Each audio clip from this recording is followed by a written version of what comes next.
Welcome into the Thursday edition of Robby and Rexrode here on 102.5 The Game. I'm Joe Rexrode. Robbie, he's got the day off, so our good friend Paul Kuharsky is just right back in here for a day of fun today. And, of course, Ian Safar back from his golf adventures. I mean, it's just quite a little reunion we've got here going on in the Busy Bee Plumbing, Heating, and Air Conditioning Game Nashville Studios, home of the $99 yearly Beehive membership where the buzz is always about great service. PK, how are you? How you liking that 6 a.m. wake-up call with a massive Diet Coke Big Gulp? 5 a.m. wake-up call, obviously. Oh, that's a good 6 point. Now. I just assumed you just rolled out of bed and slept here last night. Yes. Good to be here. Good to see Ian back. I'm ready to roll. I have a big day. I'm doing some pit mastering later. Oh, yeah? Which involves, from what I understand, tasting a lot of food and judging it, which I am up for. Okay, so you're not running the grill. No, you're no, eating. No. Is this like some kind of a festival or like a neighbors or something? Related to my podcast sponsor. Oh, okay. And I'm quite looking forward to it. Nice. A lot of people are asking about the gout. Yeah, this sounds like a gout. A gout. I've got no collector. Indications of brewing gout or anything. I may have some health issues, but gout is not one of my issues. I pray that remains the same. That's very generous of you. If I were you, I would wish gout on everyone. No, I mean only my enemies. I can think of. I have more of those than you. Ian, how are you doing? How was golf? Where did you dominate? Go? We went to Myrtle Beach. Oh, really? For how long? We were there from we were supposed to play 4 days. We got rained out on Saturday. So we played 3 days of golf, Sunday, Monday, Tuesday. And how did you shoot? I shot my normal between 103 and 96. He's got that range. That's the range. I mean, when you shoot like that, you don't usually go to a place like Myrtle Beach. I was invited. You go to a place like McCabe. That's right. Hey, that's. I was the worst golfer, I think. Me and my dad and this other guy, Rich, we were both around 100. Did you guys just shoot regular rounds, or did you do some kind of a scramble type thing, best ball thing? No, we did normal rounds. Yeah. And then people behind you loved it. A couple of extra nines. We did a scramble. Yeah. Okay. Once or twice. So yeah, it was fun. I mean, it was with my dad and a lot of his friends from work, and they're good golfers. So they shot mostly in the 80s, 90s. That sounds wonderful. But it was beautiful. The courses were all really nice, of course. I guess it's like a big golf capital. Myrtle Beach is like a big golf thing. Yeah. And everybody there was really nice. I was telling Joe, I was like, surely something on this trip might be rant worthy. But you found no rants? Rant free. Everybody working at the courses were surprisingly nice and friendly. All the restaurant workers, we got great service for 10 dudes. And yeah. So far so good. So far so good. Another trip, Myrtle Beach. I can't no free ads, but the courses were really nice and everyone was cool. So I would recommend it. I think it's cool to do free ads of like stuff out of town. Like I'll talk about the Peanut Barrel. Make sure you get the olive burger. We played which is where? In East Lansing. Yeah. World Tour Golf Links. It's our little dive bar we love. World, which was really nice. They do kind of like their own kind of like versions of some of the most popular holes. And then we did Grand Dunes was our last one, which was super nice. Kurt Russell was there earlier that day. Oh, so it's a famous one. So yeah, it was a fun trip. Thanks for everybody filling in for me for a couple days. Yeah, Brandon and Christian did a good job, for sure. But we missed you, and glad to have you back. It's not the same. It's not the same. It's not the same. Today we've got Gentry Estes coming up at 7. We got our typical regular visit with Charles Robinson at 8. Best and worst is West. My gosh. Best and worst. Best and worst. Worcester. Best and worst in sports. That's at 6:45. And then we have a rant, and I'm throwing it up there. Ian does not have a rant. If you have a rant, PK, you can have it. I've got a rant, but whatever. I'm trying to be a good host, and you are our guest, so you can have that if you want. But we're gonna start in your wheelhouse. One thing that we really haven't done with you much is just beyond the Titans. I mean, I haven't really gotten your big picture NFL draft thoughts, whatever those may be. Everybody's ripping on this kid in Jacksonville. I mean, everyone absolutely hates his draft, and I think a lot of people hate him too. I'm getting that sense. And we want him to be nothing more than him. Yes, just be him. There you go. But beyond that, a lot of people, obviously thought it was a bad draft. Everyone is talking like next year is this unbelievably good draft, which I find interesting. Like, it's just, there's things that make sense, like late rounds right now not being great because of college and NIL, right? And the guys being lured to stay who are marginal draftees, but who are really good college players. It's interesting and kind of strange to me that we would have a terrible draft year. I don't know that I remember a year where people talked so down about a draft overall. And like Todd McShay's like, this is the greatest draft next year of my entire career. I know Todd McShay is kind of out there sometimes now, but Brugler, everybody's talking about like it's just going to be unbelievable, which I mean, I think is just a random thing, right? I mean, it's not like there's not an easy explanation for that. Yeah, I mean, I think, and I'm not soaking myself up in college talent. But I think the NIL thing is kind of a new normal, that there's about 2 classes less of talent in a draft now. 2 rounds less? Yeah. Of guys that stay. And that's the new normal. And that predicting a year out is dangerous business. I mean, you've been at the forefront of pointing it out. Last year we heard what a great quarterback draft this was going to be, and it wasn't at all. So college football's become less predictable as people move around. Nobody foresaw Indiana doing what Indiana did. And so I don't think you can tab it that way. I mean, the raw talent can be fine, can look great, but does it pan out as it does? I think in the first round, it needs to be quarterback heavy to push back the ends and the receivers and the offensive tackles in order to make it a great first round, pretty much. And then you need to be heavy at those positions. That's the key to a good first round. Have some quarterbacks and have depth at those 3 positions that pushes the talent into the teens to make it good. And then the players at the non-premium positions are still really good into the 20s, and you've got 20 first round talents, or 22 instead of 12. But they're talking like next year has like 45 first round talents or something. I mean, I agree. Certainly the QB thing is TBD all the way. I mean, we have to have learned that by now, right? Like right now, what you think of the quarterbacks in October, you may think totally different things about the quarterbacks. But I mean, they're just talking like there's this incredible depth all around. And we know, like receiver, there's a couple guys who would have been easily the first receiver this year. Yeah. For example, Smith and Cam Coleman, they're both like top 5 picks. Yeah. So you got some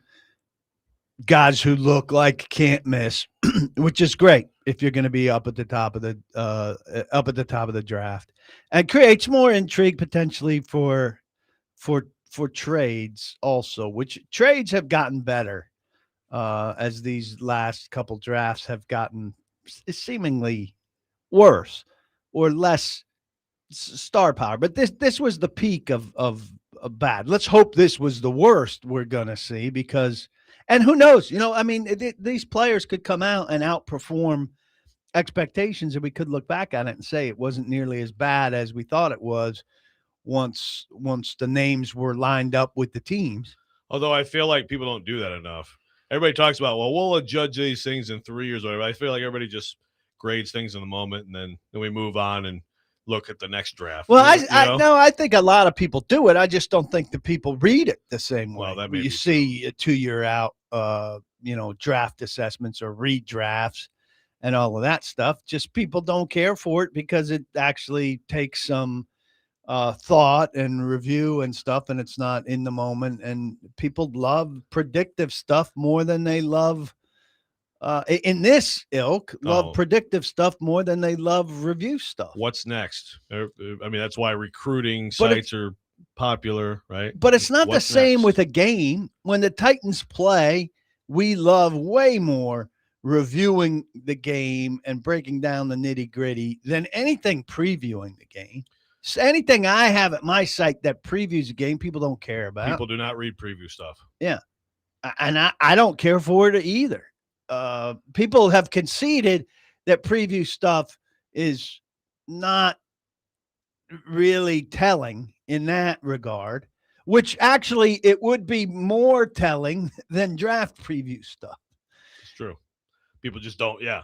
But yeah, and the immediate review of stuff is very popular, right? The immediate review is very popular, but still you could do a Wednesday film breakdown. You know, we do at my place and it still does very well. And it takes some time to break a game down on that level. And people still want to see because we've talked for a couple days about yeah. what Jeff Simmons did in that game. And now here's an intensive look at the film of what Jeff Simmons did in that game. So we're talking about it 3-4 days later still, and people are into that. They don't want any predictive stuff on that. But the draft is 3 months of predictive stuff. Yeah, it doesn't add up. Well, but it's because the unknown is undefeated, and people always want to think that there's something better coming, right? I mean, that you know what your team is, so it's like give me to the game. Hope. Give us some hope. Yeah, exactly. Give me some hope. Give me, Right, but you would think predictive of the weekend would be hope, and people aren't into that. Well, which is fine with me because around here, it's like the Titans are probably going to lose by 10 to 12. So that's really not hope, right? No, but in a regular time, yeah. Well, yes, and that's the thing. I mean, if you're in a city with a really good team, there's probably a little bit more interest in that. All right, we come back. I want to get PK's favorite and least favorite. We didn't ask you this, right? No. The favorite and your least favorite Titans picks. Very simple. Robby and Rexrode, 102.5 The Game.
Welcome back in. Robby and Rexrode, 102.5 The Game. The Robby and Rexrode show is presented by Green Ventures Landscaping. Property managers, if you manage it, they maintain it. Visit greenventureslandscaping.com. I'm Joe Rexrode. Paul Kuharsky is here for Robbie Stanley. Ian Safar producing. When we're talking Titans, we're talking the draft. You didn't really give me any draft takes at large, so if you have any, just shout them out, PK. But what are your favorite and least favorite Titans picks? Well, I think it's hard. It's kind of cheating to look at it and have your favorite be Cornell Tate. I mean, he's got the chance to make the biggest difference. The more, I've looked at him, read about him, written about him, the more I see the promise of him, and, maybe I'm selling myself on him. But I'm optimistic about what he can bring, even if he's not. Again, talking about this draft, it comes in not, you don't know for sure that he's going to be a clear-cut NFL #1 receiver. You do know for sure that he should be the best wide receiver on the Titans roster. And for how wide receiver impatient I've been, for how I've suffered through the misery with a lot of other people of their failures in their swings for a top guy in the first round in particular. I'm anxious to watch him, and I have a certain degree of faith that he's going to be the best that they've had to offer for some time. You put A.J. Brown in a certain bubble. Let's not forget him as the one guy, but right. Outside of the first round, certainly. But outside of him, they've failed time and time again. And I'm just optimistic that with new personnel, men, and given what they had to choose, that this guy can be a difference maker for them and add a dynamic to the receiving core that they lack. So if he's as dynamic as some other people that they've had shots at or will have shots at, but a dynamic. Okay, so if he's he's a clear like 2, and he, maybe reminds people of T. Higgins or whatever, and he's like 1,100 type receiver, but you get that pretty consistently. And is that worthwhile? Was that a worthwhile pick? Well, it depends a little bit on what the people they passed on do, right? So he's going to be tied to some other players. Yeah, Reese in particular. Yeah, for sure. My least favorite is Jackie Marshall, who may well be a good player, but at a certain point, you've got enough defensive linemen, and that's the 8th defensive lineman that they've brought in since Saleh came in. I mean, they talk about having 2 waves. Well, they did inherit some defensive linemen, chief amongst them Jeffrey Simmons. So you've brought in 8. Jeffrey Simmons is 9. They keep 9 at most.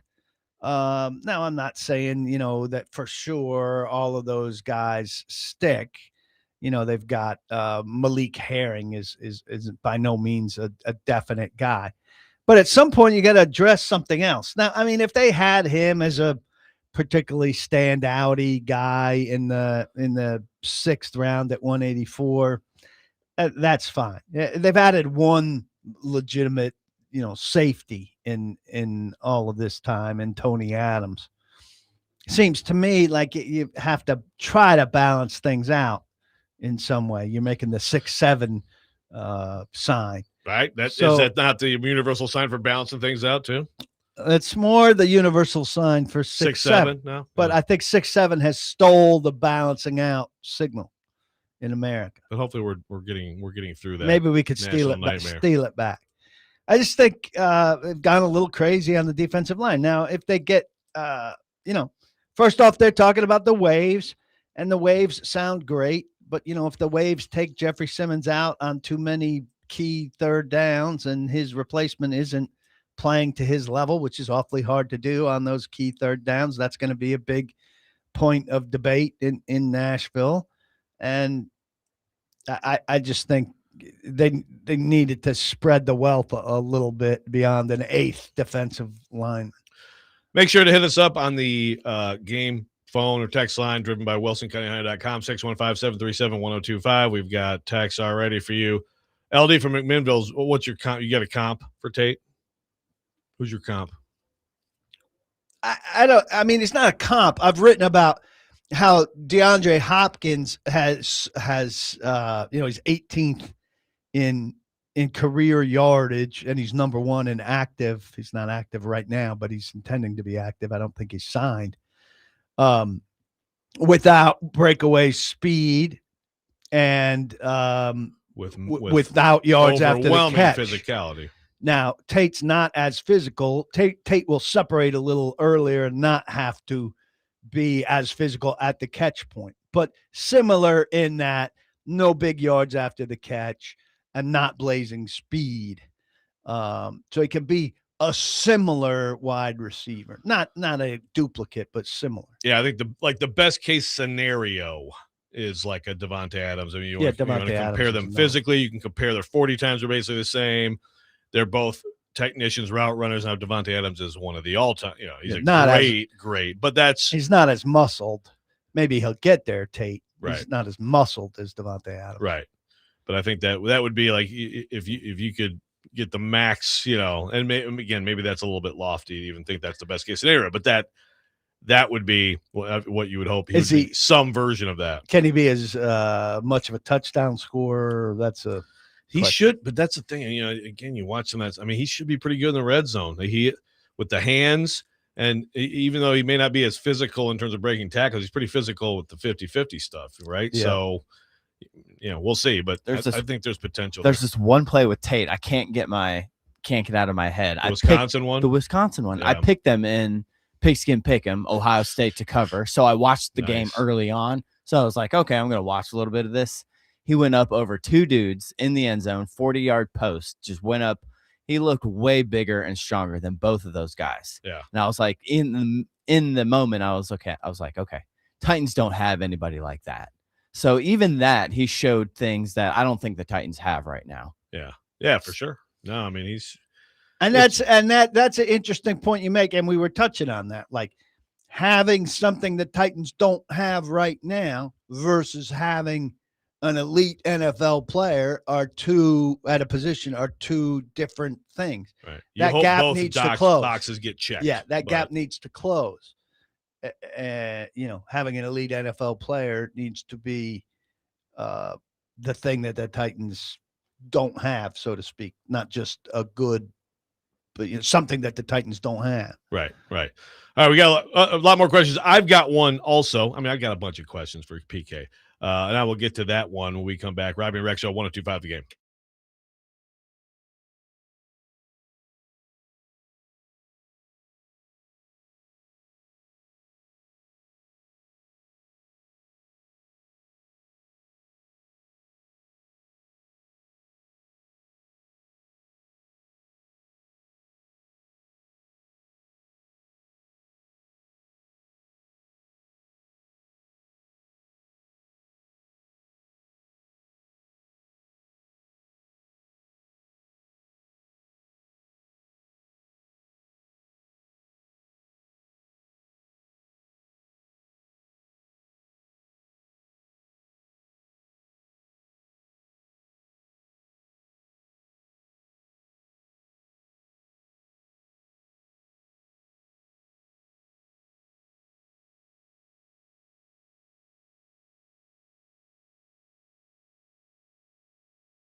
Welcome back in, Robby and Rexrode, 102.5 The Game. Joe Rexrode, Paul Kuharsky, Ian Safar, talking Titans, of course, with Paul. So here's a question for you, Paul.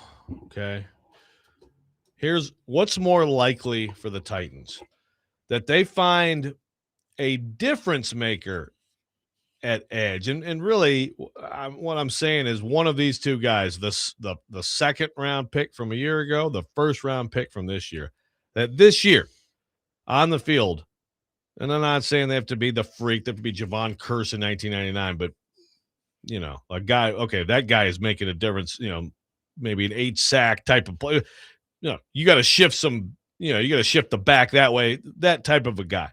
Or that they find two solid, functional starters at center and right guard. What's more likely? I think both are relatively unlikely, but I think it's more likely that they find a difference maker. If you give me 8 sacks as a number, I'll take like someone where we're like the number rush is less important than, okay, on third down he needs to be out there. That's a dude, and for the next few years that's going to be someone that, like I don't even think, I'm trying to remember Harold Landry's rookie year.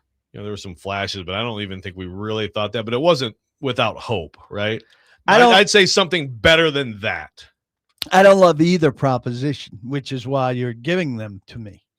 I 4.5 sacks for Landry his rookie year. Yeah, okay. That sounds about right. We need to see time for both, but if I had to pick one right now, I'm more concerned with the offensive line stuff.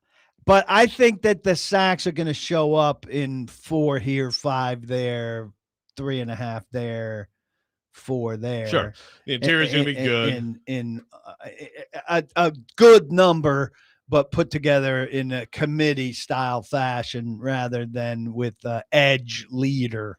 I agree, and that's the thing. The guy I'm talking about could have 5, but say like someone who stands out is, okay, that guy's hard to block, And again, Falk, the thing is, obviously, how do you have too much optimism about Femi at this point? It's just, it's 1 year and he was said to be a project, but still. He wasn't good when he was out there. Yeah, there's some skepticism. Now you're taking coverage stuff off of his plate, but I don't know that coverage stuff was holding him up as a pass rusher.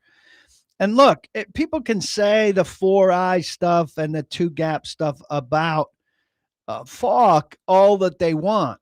He was near the quarterback 30 times, and he only got him down twice.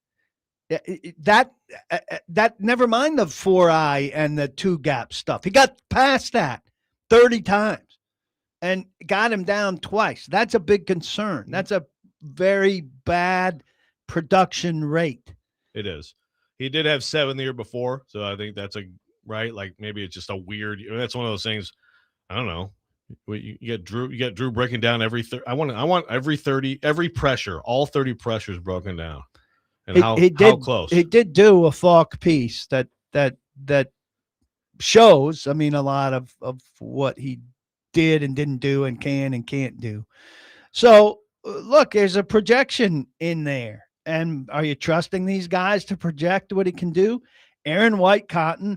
I think this staff more than, I haven't run through it. This would be a good piece for me to do. But we know that the best version, the best version of the Titans, the version of the Titans that went to the Super Bowl and was good for an extended stretch, made another run to the AFC Championship, was keyed by great coaches in the trenches. Jim Washburn on the defensive line, Mike Munchak on the offensive line. They haven't had comparable stuff since. And I think if you look at Robert Saleh's staff, Aaron White-Cotton on the defensive side of the ball, coaches around the league would tell you, is a very good defensive line coach. And Carmen Brasillo on the offensive side of the ball is a very good offensive line coach. Could it turn into, a modern day, I don't think it's going to turn into Munchak. Maybe, but Munchak is a Hall of Fame player, so it's hard to kind of match it on that level. But could we have the closest thing that the Titans have had to that kind of really good line coach pairing, where those guys help pick and develop consistently good players on their line? Washburn had the financial figure up on his board of the money that guys made who came and played under him and left, and the number that they made.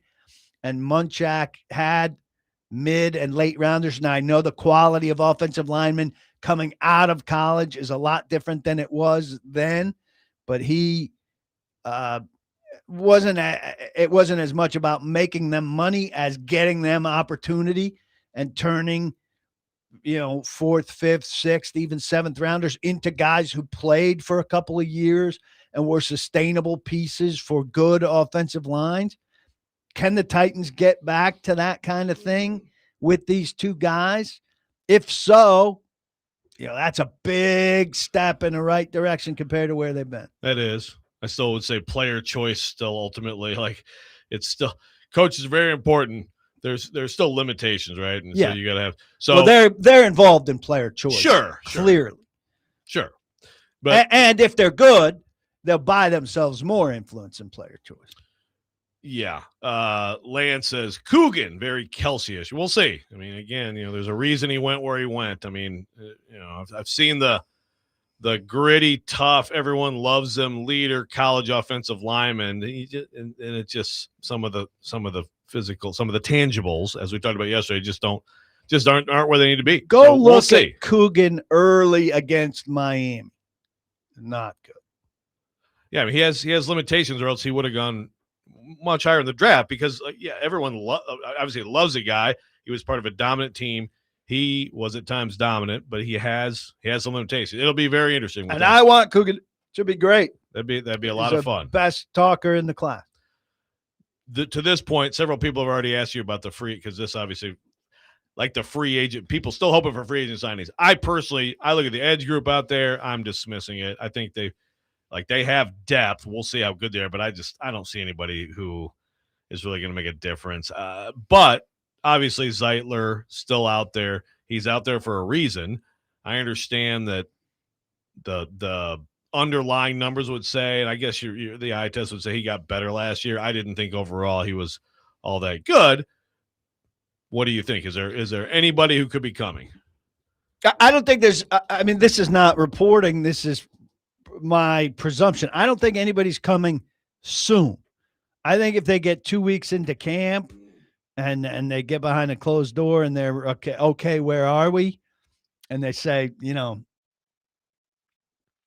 two of these five are not, we can get one, but it's going to be hard to get two. Let's make a call. I could see something like that happening. I think they need to get these guys on the field and give them a lot of snaps. I wrote only 16 padded practices. If you bring in Zeitler right now, you're not giving your guys a chance. And you brought all these guys in to give them a chance to sort things out. So you got to let them start to sort things out. Will Zeitler still be sitting there in August if they need to go grab him? Zeitler or Van Roten, I think, is another possibility, who played for Dayball with the Giants. I mean, I think you take that chance. They've rolled the dice there. This is where they've landed. It was going to be somewhere, there was going to be a spot like this. It's unfortunate it ends up being that spot, but chaos theory kind of thing. There was going to be some spot that didn't unfold the way they imagined. And when McGovern resigns in Buffalo, right, and all the stuff that happens at center, it just kind of threw them off. They very much wanted a veteran center, and that market just went awry with the re-signings and quick signings and Linderbaum blowing up the market. Right. And Texter asked, do you think the Titans are high on Jackson Slater? Are they high on him? I think they're optimistic about him, but there's a lot of space between being optimistic about a guy and feeling and writing him in the top line of a depth chart at one of those two positions right now. I think they're not there.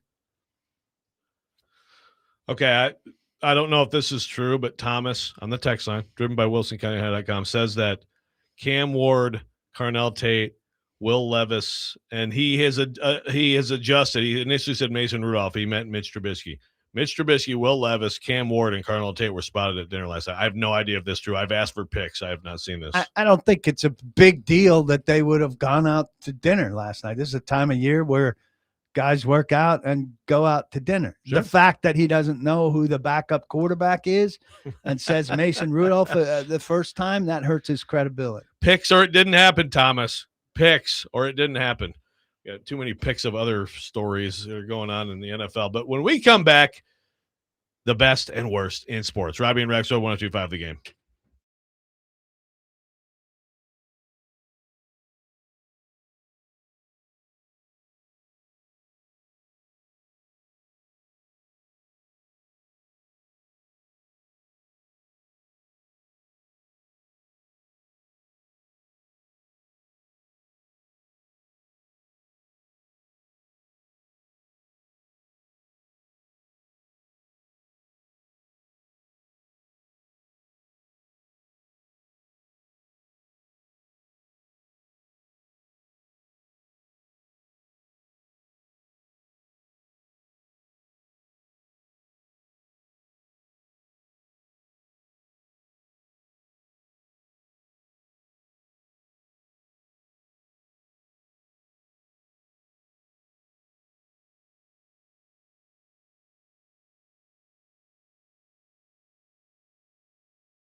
The best and worst of the sports week, now on Robby and Rexrode. On ESPN. 102.5 The Game and the Game Nashville app.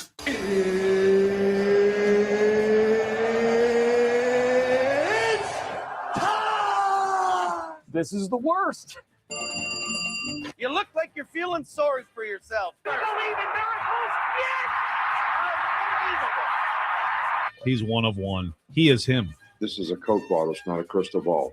When I woke up this morning, I was feeling pretty dangerous. And it is that time of the week. Best and worst in sports. Now, normally, I go first on this, but since you're our guest today, PK, I'd like to invite you to go first. Your best and worst in sports. Yeah, well, I mean, best. I'll get grief for it, but it's the Yankees. 7-3 in the last week. They're 25-12, 676, second best in the league. They're no Cubs. Tied for second best. They're no in the Braves. League. Plus 74 run differential, third best in the league. And they get Cy Young winner who's coming off injury that hasn't thrown for him yet in Garrett Cole. Another pretty good starter in Carlos Rodon, who also hasn't thrown a pitch for him yet. Looking pretty good. Pretty good. And I'm a guy that doesn't have a lot of faith, but they're winning me over. I like that your optimism. That hopefully will mean that they're about to crash to earth. And your worst? Looking pretty good. I'm looking at relievers in baseball. This is an all baseball thing. There are 10 guys in the league with 7 saves or more.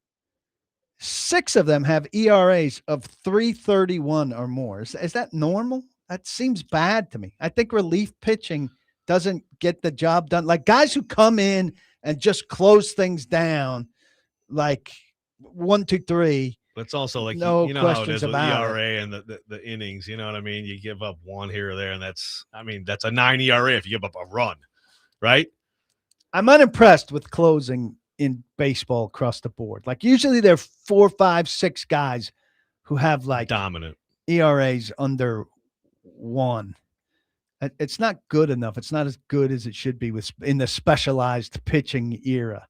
I'm not scared of anybody. All right. Ian Safar, your best and worst in sports. I'll go last. Okay. I think I'm going to go the best. We enjoyed watching the Kentucky Derby race. Oh, that was amazing. That was a good race, was it not? I'm not really into horse racing and the Derby and all that kind of thing. Like, that's not my thing. I don't bet, you know. But in general, what a fun race. Fastest 2 minutes of sports. I mean, they got their 2 minutes. That's yeah, for sure. that was fun. Yeah, good race. That was enjoyable. So I'm going to go Kentucky Derby. And then the worst, I'm going with the Maple Leafs winning the draft lottery. Not that I feel like it's rigged or anything like that. I'm not going there. Just, it's the worst. Yeah. It's not. It's kind of they didn't have a great year. It wasn't a huge upset. Vancouver not getting that pick, I think, would be part of that being the worst too, right? And so, like, and the Preds, of course, don't really move up at Yeah, all, yeah. and they don't really get anything out of it. So, yeah, they're not a great team. They might need the help, but the fact that they've screwed the whole thing up and their roster is a disaster, and then they maybe get bailed out on this. I don't know. I'm putting that as my worst. I don't know how many people are serious about the rig thing. You know, some people certainly are. You know, of course, like Vingan immediately tweets out rigged. Yeah, but of course he's joking. I mean, it's stupid. I mean, like 2 years ago, again, the San Jose Sharks won the lottery. Now they pick second. And that's the thing. They're about to become a freaking crazy juggernaut. of all the teams Yes. to not need to move up. But the Sharks. Yeah, but believe me, if the NHL is rigging things, they're not rigging things for the San Jose freaking Sharks. And they got Macklin Celebrini 2 years ago. He had 115 points this year. That's why, and they're about to be absolutely absurd. So, you know, again, if there's rigging, let me promise you, my Red Wings would have benefited at some point. That is not good for the league for them to be as awful as they've been for a decade now. Speaking of that, get it together in Detroit. Yeah, well, speaking of which, my best and worst. My best, Tobias Harris, VFL. You know, Cade Cunningham he's the star of the Detroit Pistons. Jalen Duren played really well against Cleveland, but Tobias Harris is just an underappreciated, mid-30s veteran wing, and he has been unbelievable in the playoffs. He's giving you 20 to 25 every night, mid-range game. He'll take it to the hole here and there. He's just a big, strong physical player. Hit a three every once in a while. It's been so much fun to watch him play, and if not for him, the Detroit Pistons would not be playing more. This is my Detroit sports best and worst. The Detroit Tigers have no pitchers. Tarek Skubal goes to the IL with having to have surgery for loose bodies in his elbow. I mean, it's not, it's not Tommy John, but it's not great. They had the starting rotation of the Tigers was down to one guy this week, Framber Valdez, who then was throwing at people's spines and has been suspended. They have no pitchers left. This very exciting season is about to possibly go off the rails. Learn how to build pitching depth, Chief. I mean, but like 7 guys are like on IL. I mean, like 7 guys. We have to learn how to build healthy pitching. Well, sure. I mean, fine. Let's piggyback on that. Are you done? Sure. Let's piggyback on that great Kentucky Derby. Okay. The Kentucky Derby is on a great run. I mean, they have been great. They've had some good races. But there's lately. a big problem here. This is the 6th time since 2018 that the Kentucky Derby winner is not going to the Preakness. So we've got a great Kentucky Derby thing going, and the Preakness feels like it's dying. Yeah. Yeah, no, that is, and that's obviously people really get into it if you actually have a Triple Crown possibility. Right. Yeah. No, And when you don't, it kills the other 2 races. That is troublesome. I got a Jeff from Nebraska. Best thing in sports, seeing the college basketball non-conference schedule start to take shape for next season. My goodness, going to be some elite games. I agree. Unfortunately, the 76-team freaking tournament kind of hurts that. A schedule coming out. Well, yeah. Of November basketball. There are some good games though. People. Michigan State coming to Knoxville next year. People are excited. People people are excited. Person is excited. Person is excited. Joe's excited. I know people in East Lansing because we were there this week. They're going to go. Oh yeah. Prediction. Joe goes to that one on his own dime. They're planning. He'll be there. Yeah. Yeah. People are telling me it's rigged. Okay. All right. The NHL hates the Preds. Okay. I'm sure that's what it is. Let's see. Matthew from Jolton. Yeah, the Sharks are 2 years away from being a wagon. Yes. The San Jose Sharks are going to be truly unbelievable. Prediction says a few Canucks fans are still claiming it was rigged. Most Canucks fans, impressively, are not saying it was rigged. Okay, well, good for them. Good for you. Self-aware. But it does stink for them. Because they were absolutely horrific. And if they were going to get Gavin McKenna, they'd have a little hope. Instead we get Toronto and they'll screw it up and he'll just be the next Mitch Marner and then he'll want to leave. And, that's how it goes to the Toronto Maple Leafs, which is fun. I mean, in a way it's kind of a best in sports because I know how it's going to turn out. Not well for them. If only there was a way to both avoid tanking and get the worst teams, the best players. They just have to go by the order of finish. Yeah. Be more like the NFL, you're saying.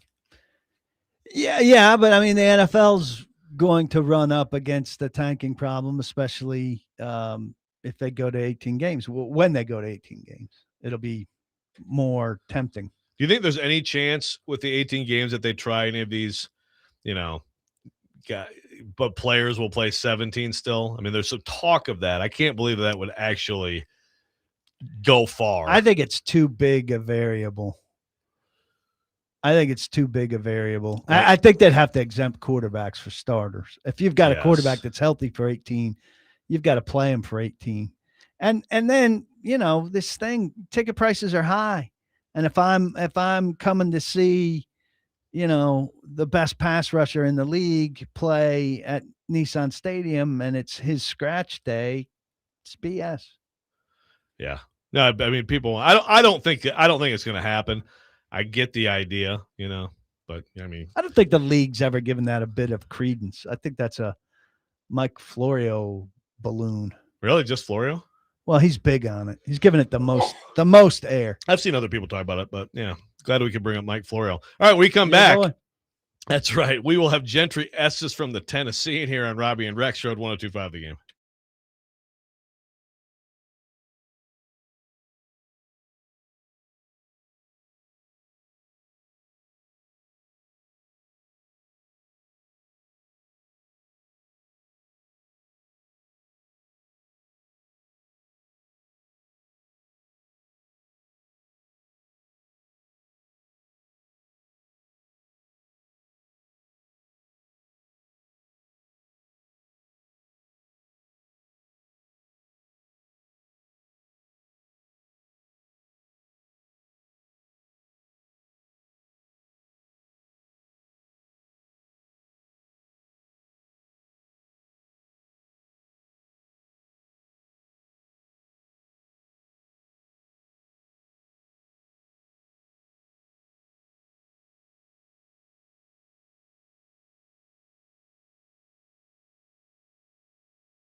Second hour here, Robby and Rexrode, 102.5 The Game. Joe Rexrode, Paul Kuharsky in for Robby. Ian Sfar producing. We're broadcasting for the Busy Bee Plumbing, Heating, and Air Conditioning Game Nashville Studios, home of the $99 yearly Beehive membership, where the buzz is always about great service. The Robby and Rexrode Show, presented by Green Ventures Landscaping for homes and businesses that want to stand out, not blend in. Visit greenventureslandscaping.com. Very happy to welcome in our next guest, the great Gentry Estes, columnist for the Tennessean.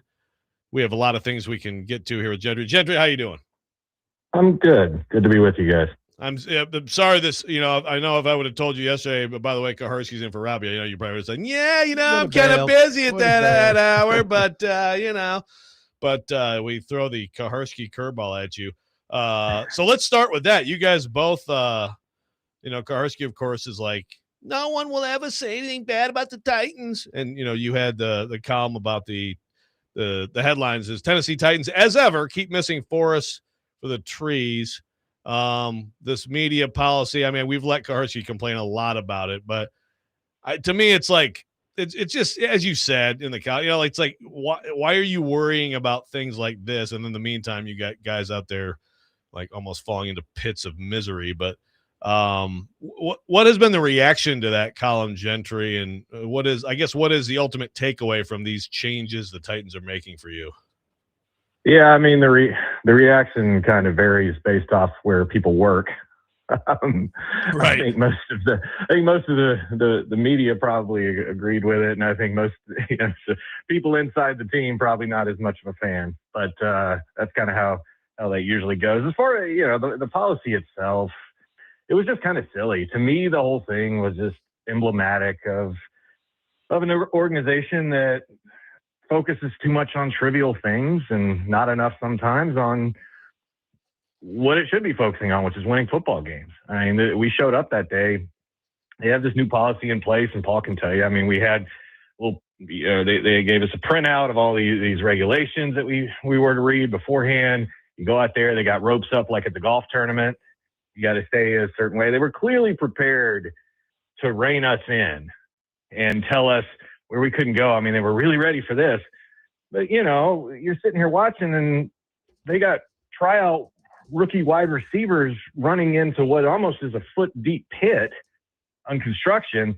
And I'm telling you, this mesh construction fence that was lining this field, that was the hero in this story. Because the receiver I saw got wrapped up in this and basically got tackled by that fence just shy of that foot-deep drop where you go into dirt and pipes and whatever. And it could have been pretty bad pretty easily.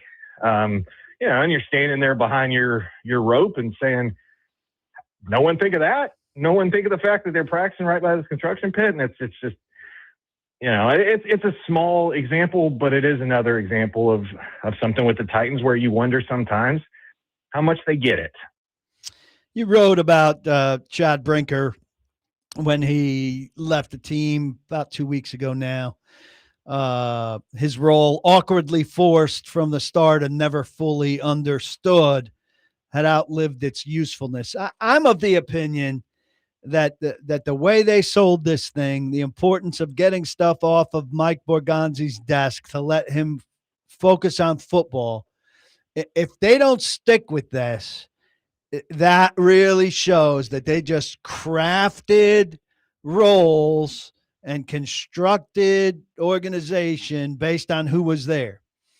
Do you expect, and do you agree with that? And do you expect that somehow they constructed the same to keep that stuff off Borgonzi's desk, or that was just a convenient thing for the times, and this will go back to a more traditional general manager who does, in fact, have control of analytics and research and development and facilities and sprinklers and all of that stuff? I mean, I would like to think it would go back to more traditional, only because I never did understand the setup as it was, other than what you said, BK, which is the convenience of who was there and just trying to make it fit, because apparently you had a guy in Brinker who was Amy's favorite at the time, so we got to figure out a way to make this work. I think I don't know. It's too many times in the last few years you've looked at this organization and not really understood who was making the decisions and how this was going. And it did feel like progress to me earlier this year that they actually did come out and say, okay, Borgondi's got the 53-man roster. He's going to be making all these decisions. And ever since then, we haven't seen Chad Brinker at all. We hadn't seen Chad Brinker at all. I mean, like, he hadn't even shown up at these awkward press conferences where he's telling him Borgondi to go ahead and speak. And, there was none of that. And to me, that actually did feel like progress. It felt like the Titans were becoming a more normal organization. Now, do they need someone to handle parking and everything else that supposedly Chad Brinker was handling it? I don't necessarily think so, but I guess we'll see what they do. But I don't know. Again, it kind of goes back to the earlier point of too many trivial things and not enough trying to win football. Yeah, like if they go back to like traditional structure or whatever and just put it all under, to me, okay, so basically Amy just didn't want more headlines about her firing someone, so she just tucked Brinker away for a while until he went away on his own, right? It's like, how do you conclude differently, right? But they said so staunchly, oh yeah, this is the new construction of the front office. We're cutting edge. If they just go back to the other thing, Gentry's going to write, I'm going to write. They were full of BS. Totally. And it's just a thing of convenience. It's not a structure. So they have no structure. They just go with whatever is convenient. Yeah. It's not really important to them. Okay, Gentry, dumber idea. One is happening. One, I think it is. Unfortunately, God, I hope it doesn't. But dumber idea. 76-team NCAA tournament or 24-team college football playoff? The 76, the basketball. That to me is the worst idea. I understand, with people saying, I don't love the idea of expanding the football tournament to 24, but I can live with that when you look at some of the other divisions in college football that they have that. And I think that would also be a way to maybe get some more home games into the idea of the college football playoff, which I think has been a real hit. And I think that's one of the things when you look at the CFP that doesn't always make a lot of sense is that if you're a top 4 seed, you don't get a home game. So I think that could be a way to address that. As far as the 76 basketball, I hate it. I absolutely hate it. I've hated it the whole time. I think it's a terrible idea. If for no other reason than that you have an entire country that wants one sheet of paper to do their bracket. This is going to make the bracket process so much more worse because everyone is going to have to wait. Number one, you're going to have to wait until Wednesday night to finish their bracket. Can't do it on Sunday anymore. And then you can't have one sheet anymore. You're going to have all these little lines where 2 teams are listed as an 11 or a 10 seed or whatever. And that, I don't know, you're taking something that a lot of people who don't spend a lot of time worrying about sports like we do, a lot of people really enjoy this tournament and you're messing with it for them. And when you start doing that, that's a dangerous thing. I totally agree. I think it's interesting because I worry about, I think 24, I mean, you're going to have teams that really have in November, it's just like, let's go on cruise control and play the freshmen. I mean, maybe that won't happen, but it could happen.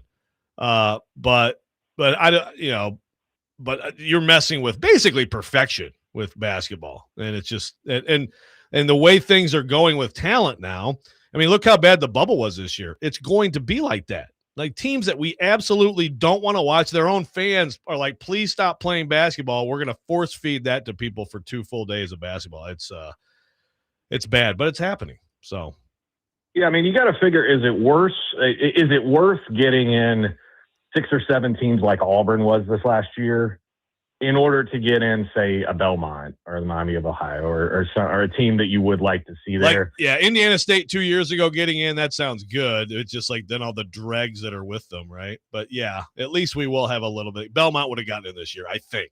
So, for example. How's column hunting at this time of year? How's column hunting?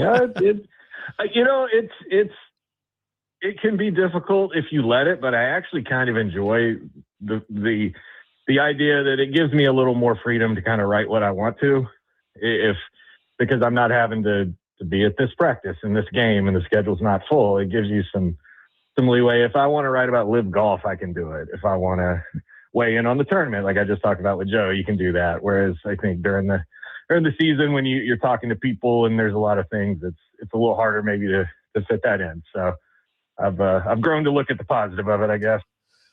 And you've addressed this not too long ago too. The last thing for you here, we've talked a little bit about Vanderbilt baseball. It doesn't look great. Looks like that 19 game streak is probably ending. It's possible that they could go nuts in Hoover and get in, but some obviously you expect some fan panic. Although I've been a little surprised by what I've heard. But where do you think things are with Tim Corbin, the way college sports are today, and how he could bounce back next year? Yeah, I mean, I understand that it's not a new thing with Vandy the way they've gone the last few years. That a lot of people have wondered about how he's handling the portal and NIL and all that. And I'll say last year they were the number one seed in the tournament. Now I know it didn't go well in their regional, but they've hosted regionals here twice recently. So that's top 8 seed. That's not a program that's completely falling apart. Now this season, their pitching has just been awful. And they have the worst pitching staff in the SEC. There's different reasons for that, injuries and some other things. But that, to me, that's the new aspect to this. They're actually hitting the ball really well. I think that's been the issue the last few years. Now all of a sudden they can't pitch, and they can actually hit pretty well. I do feel like if they do happen to get in that tournament, they could be a scary team because they hit so well. For the same reason they've struggled in that tournament the last few years, I actually think they could be pretty good if they get in, but they're going to have to get in. The RPI numbers are really bad. They're going to have to make another run in Hoover, which I say, Joe, they've won that tournament twice recently. They tend to do that. I don't say it's impossible. Yeah. But it doesn't look good. And you're talking about a 19-year run that's about to go. The longest streak in D1 baseball. So I think from a Corbin standpoint, I understand the fans' dissatisfaction with that.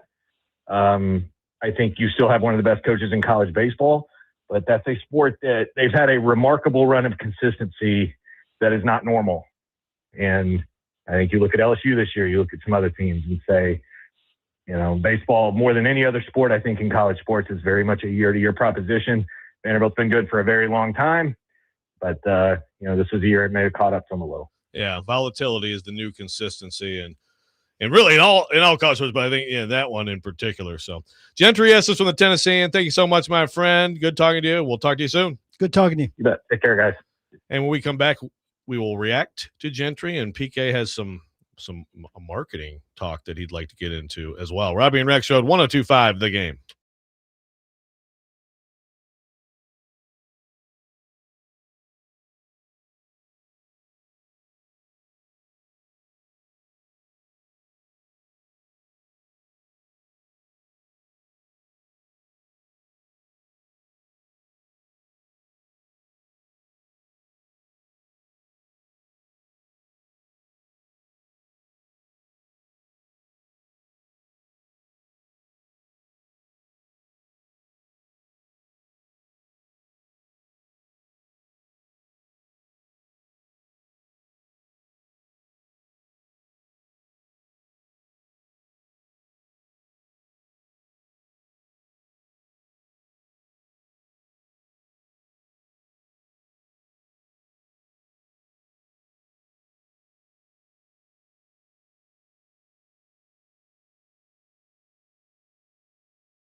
The Nashville Sounds have a doubleheader today against Louisville. First pitch is at 3:35 p.m. Catch all the action on 94.9 The Fan, presented by Family Leisure and Social Cantina.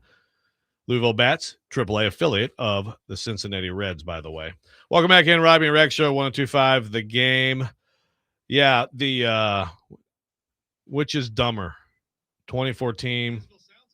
Uh-oh. Sorry, my computer is making noise. Which is dumber, 2014? Yeah. 2014 college football playoff, which the coaches this week are out here saying that they want, which is very disappointing. A year ago, Tony Petitti, the Big Ten commissioner, who's just a total goofball, who's trying to do MLB network crap in college sports, and it's just like please go away, but he won't go away.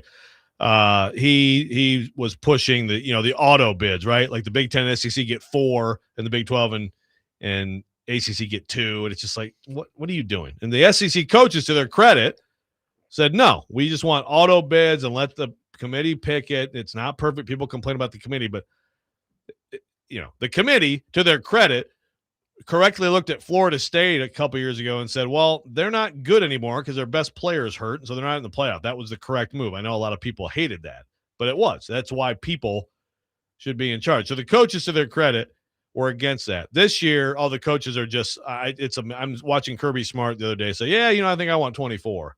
And it's just like, and they all think that.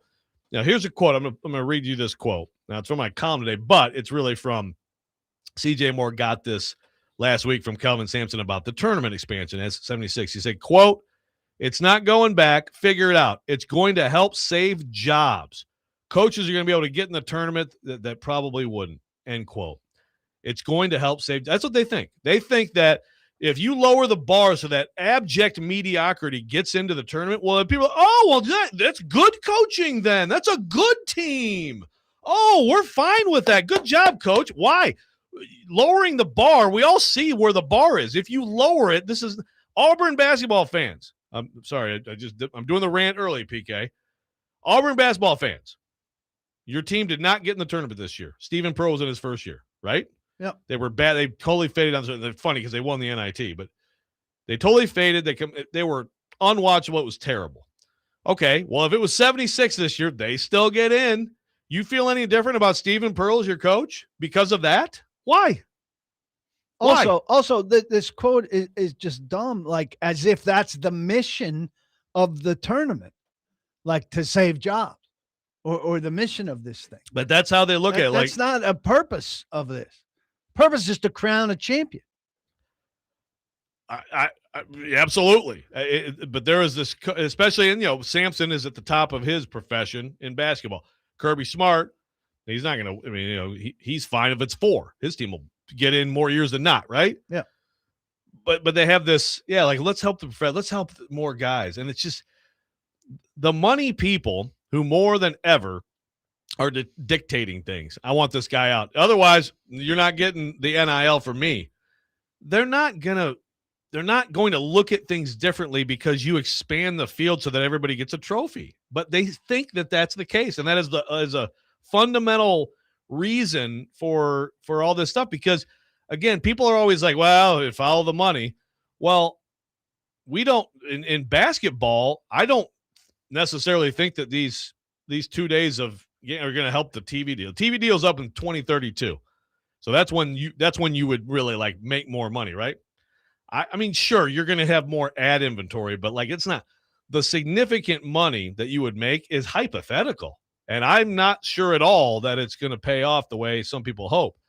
In football, you're adding games. So that's certainly, it's more of a straight up money thing, but you're also, what are you doing to the regular season? What are you doing to the regular season that I do think has been the best regular season in sports? There needs to be some powerful voice of reason that is willing to say less is more. Now, I believe that college football for a long time was too little and that expansion was necessary, but I'm comfortable with it in the range it's in now, and it hasn't worked great. But, I echo this over and over again. I think baseball is in a unique place to make its regular season. the most valuable, and that overexpansion has hurt it. Yep. I think the extra wild card in the NFL has hurt it. One team with a bye is not even it doesn't seem right. It's not a parallel structure. There was nothing wrong with it the way it was, except that they want an additional game for TV inventory. And that's not what's best for the game. It's not what is best for the fans. It's not what's best for competition. And everybody is doing too much. The sad fact is, well, NFL in particular, we're going to watch it. I would imagine these NCAA games, we're going to watch them. We're going to bet on them, which probably helps them also. College football, certainly, if those are open dates, we can't get enough of the football. We're going to watch them. Some of them are going to be bad, and we're going to bitch about them. So that's the thing. Like, they add games that probably the majority of people say they want. They won't be good, and we'll bitch about them, but we'll also give them ratings. So it's this circular thing that's kind of painful. Yeah, the interesting thing about that too is, and I've said this, like I think that at this point, conference championship games are. Yeah, you got to get rid of those. If you're doing this, you've got to get rid of those. That is part and that's a huge money grab. But that's the thing is, like, the SEC. And they've got to hurt you. If you go to it and lose it, it needs to hurt you, but it's not going to hurt you if they're 2014. No. I mean, it's of no consequence. You're right. But even like last year, 12-team playoff, the stakes weren't really. I mean, there was some talk about could Bama get bounced out, but that game had, I think, 18 million, had huge ratings. It constantly does. And if you compare it to some of the first round games, there was a game that had like 4 or 5 million. So we're talking about you're doing it for money. Well, actually, you might be losing money by getting the Big Ten championship game last year. Now, granted, that was a great one because it was Indiana, Ohio State. Huge numbers, much better numbers with both of them than a lot of the. I think they beat all of the first round playoff games. So, are you actually giving yourself? Yes, it makes sense in the context of the whole thing. Like, these things are obsolete. Get rid of them. But they are still incredibly popular. This is not that. That's why when I say, like, these are not necessarily just straight up money, everybody says, "Oh yeah, it's just about the money," but it's not that simple. You might be costing yourself by doing this. It's a good, they're good matchups with little consequence. But will they catch up to the basketball tournaments that mean something to the second tier team that's playing to get into the big tournament, but don't mean anything to the teams that are already in the tournament? I mean, that's just a whole backwards proposition. Yeah. These multi-bid league college conference championship tournament. Yeah. I mean, they need to get rid of them. That is the dilemma. Those are like, geez, we're getting rid of a cash cow. Dennis says the best regular season in sports is European soccer. Agree? I mean, it's pretty terrific in that the season is the playoffs and there's relegation to the back end. So you've got matchups coming up where a bottom 3 team is playing a top 3 team, and there are huge consequences for both. Yeah, I do like that a lot. Craig says, whatever happened to the standard's a standard. It's okay for something to not be watered down. I'm a Notre Dame fan. We didn't get in last year. That should make that team strive harder and have a sense of purpose this year. It's okay for things to be hard to accomplish. Love it. Well said, Craig, but yeah, that's where we are. All right, we come back. PK has a Titans thought that I think will be interesting. Robby and Rexrode, 102.5 The Game.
Welcome back in. Robby and Rexrode 125 the game. Raise a glass with Tennessee Brew Works, proud partner and official craft beer of the football off-season coverage on ESPN 1025 the game.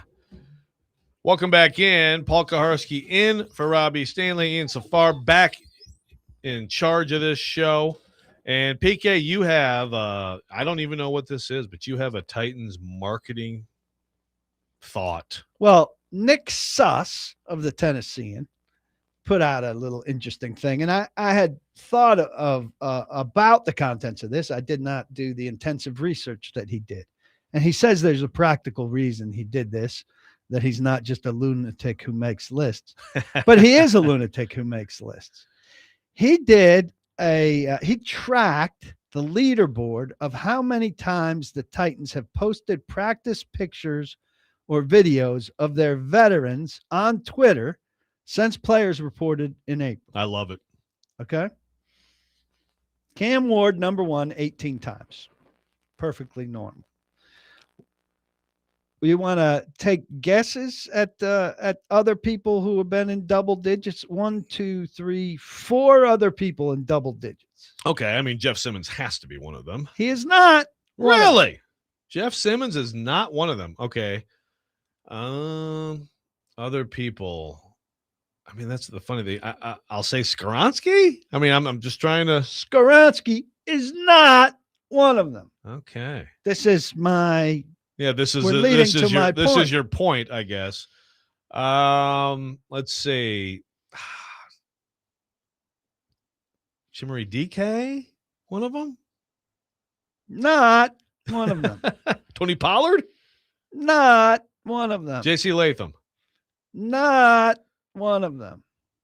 We're getting some deep cuts. It's Cam Ward and the Camettes out here for the Tennessee Titans. Gee whiz, Gunnar Helm? Not one of them. I mean, just tell me at this point. Pass catchers. Okay, so Ridley? Ridley tied for second at 14. Okay, Io Manor? Io Manor, 5th with 11. Wan'Dale Robinson? Wan'Dale Robinson tied with Ridley for second at 14. Okay, so at least there's a little bit of, they're showing a lot of pass and catch, which is, of course, what the people like most in the NFL. So there's some logic to that. And 4th is Alante Taylor. Ah, Mr. TD Taylor, your guy. At 12. But here's my primary beef.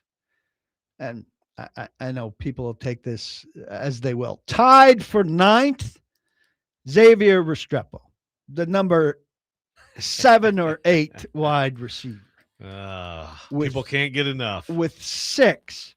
That ties him with Jeffrey Simmons and Peter Skoronski combined. What? Jeffrey Simmons 4, Peter Skoronski 2. The 2 best players on the team, the best player on offense and the best player on defense. All right. So I think the Titans take incredible visuals. I think their videos and their photographs are excellent. But I think the Titans have to keep a board like Nick Suss is keeping here. Now, occasionally, look, you're going to get a tremendous photo of Jalen Harrell, who's on here with 4, right? Tied for 17th with 4. And you get a great shot of Jalen Harrell and you use it. Sure. But I think you also keep a board like, hey, we have 4 shots of Jalen Harrell, who's our 10th defensive lineman. And that's not great marketing because Jalen Harrell is not a guy that we want to feature. This is a very obscure, trivial thing to bitch about, which is very on brand for you. But I do find it amusing. I think what this does say, though, is the passing and the catching and things like that. That's what, it's especially when, like, at this time of year, right? Like there's no actual hitting going on. Hey, so Dan Moore's on here 5 times and he stinks and is a guy that we don't want to publicize. And Peter Skoronski, we're trying to make a all-pro and a Pro Bowler, and he's on here twice. Okay. Well, I would make a little map and mark these things off. And I don't think the Titans do things like that. I'm not saying it's a huge deal. I'm saying here's the kind of subtle stuff that good teams are more conscious of than the Titans are. So Grant in the YouTube chat says Restrepo's been on the field and Simmons and Skoronski have not been on the field. So, I've seen Simmons on the field. Have you? Okay. I mean, maybe there's something. Restrepo was on the field for 2 additional days at the minicamp. Okay. So you can score him for that. Well, maybe the Titans will be mindful. I mean, if I will be honest with you, if I were in that department, running that department, I don't know that I would have thought to like, okay, let's track this and make sure that we have X amount of these players we want to promote. And I don't know that I would have thought of that. I mean, I think it's an interesting exercise by Nick. Let's get Kendall Brooks out front. How many does he have? 5. Okay. Same as J.C. Latham. Okay. Yeah, I mean, look, the linemen get hosed, man. I mean, the linemen get hosed. This is especially offensive linemen. I mean, I've watched most of this stuff. There's some good stuff of linemen, like they're doing a thing now where they hold the stick. I think this is defensive lineman. It might have been offensive line where they're holding the stick and kind of working on their wrist stuff. That's compelling. Okay. When you see that stick stuff, if it's offensive lineman, go to the good offensive lineman and show it. If it's defensive lineman, go to the good defensive lineman and show it. You know what I'm saying? Yeah, I hear you. I do hear you. Speaking of that, Olga and Bertha out there, are they out there still? Did Bill Callahan leave them behind? Yeah, I believe they're out there. And it's funny to me that people think like he owned them. He said, I'm 99% positive. He says, this is the equipment I want. And then the Titans get him the equipment he wants. No, he invented that equipment. Yeah, he invented it, but doesn't mean he bought it.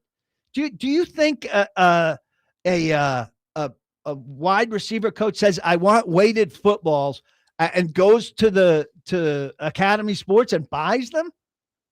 This is the NFL. No, I think that Bill Callahan, when he was there, like he developed those particular machines. No, he developed those particular machines when he worked for Washington. Okay.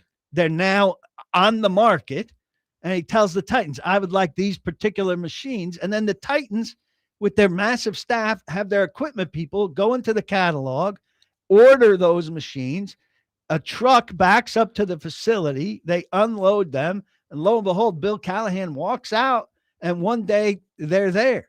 I mean, he gets an email that says, hey, your equipment's here. We're putting, where do you want it? He can't get free the stuff that he invented. Maybe he gets it for free. So then why would idea? There was this very popular idea, like that there was a divorce proceedings, and the equipment had to be sorted out, like who owned it. I mean, if coaches don't own their equipment, the team owns it. But this is a different situation. I've never heard of a coach who actually invented the machine that he's using to train play. I've never heard of that before. So to me, I would have thought Bill Callahan said, screw you guys. I'm taking Olga and Bertha with me. You don't think he could go to Atlanta and go to Arthur Blank and say, I would like an Olga and a Bertha here, and that they would get him.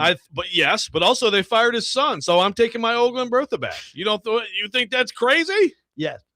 I don't think that's crazy at all. But I think good for you, Bill Callahan, for being a kind, non-vindictive person, unlike PK, and leaving Olga and Bertha behind. I do want to congratulate the Titans on recognizing that Cam Ward should be on top of this list, and I'm curious to see what Nick Suss is doing with this information. And I respect the fact that he could watch a 12-minute video and make notches for guys. Nick does, he goes outside the box. I like it. I like it. Imagine if like Restrepo beat Cam Ward somehow, like there was just more Restrepo, just kept showing Restrepo running around a little bit more than Cam Ward. I mean, truly amazing. I know people think this is ridiculous. I think it's a disservice because Xavier Restrepo, barring injury, is not making this team. And then when we all say he's not making this team, they go, well, he's all over Titans social media. Why wouldn't he make this team? How much Mason Kinsey do we have? Do we have some Mason Kinsey? Kinsey. You know how many times Amani Hooker, one of the top players on the team, has been on there? Twice. The same amount as Mason Kinsey. Once. Wow. Disrespect. Jermaine Johnson, they traded for him, right? Big deal? Yeah. Once. You got work to do, Titans. You've got work to do. Cameron says, oh, Lord, I massively hoped I would never have to hear about stupid Olga and Bertha ever again. I've never heard such a big deal made about something that was totally inconsequential. Hey, the players were like, these things are, oh, my gosh. Skoronski was like, this is so difficult. These are the craziest machines ever, right? I mean, you know what I think led to it, too, is a good visual. I mean, it's rare that there's a different visual out there. Right. And it was a different visual. And you only get so much time. You're down there. Everybody with their phones, but also the cameras, good photographers and TV stations getting, Skoronski against those machines is something different. So now is it just Titans website that gets pictures of Olga and Bertha? Like, are they hidden from you now? Well, I don't know if we will be down along Lake Amulet against that fence with a good view of that. I don't know. We'll find out. And when we come back, I think not. Probably not. Time for the Rex Rant. 102.5 The Game.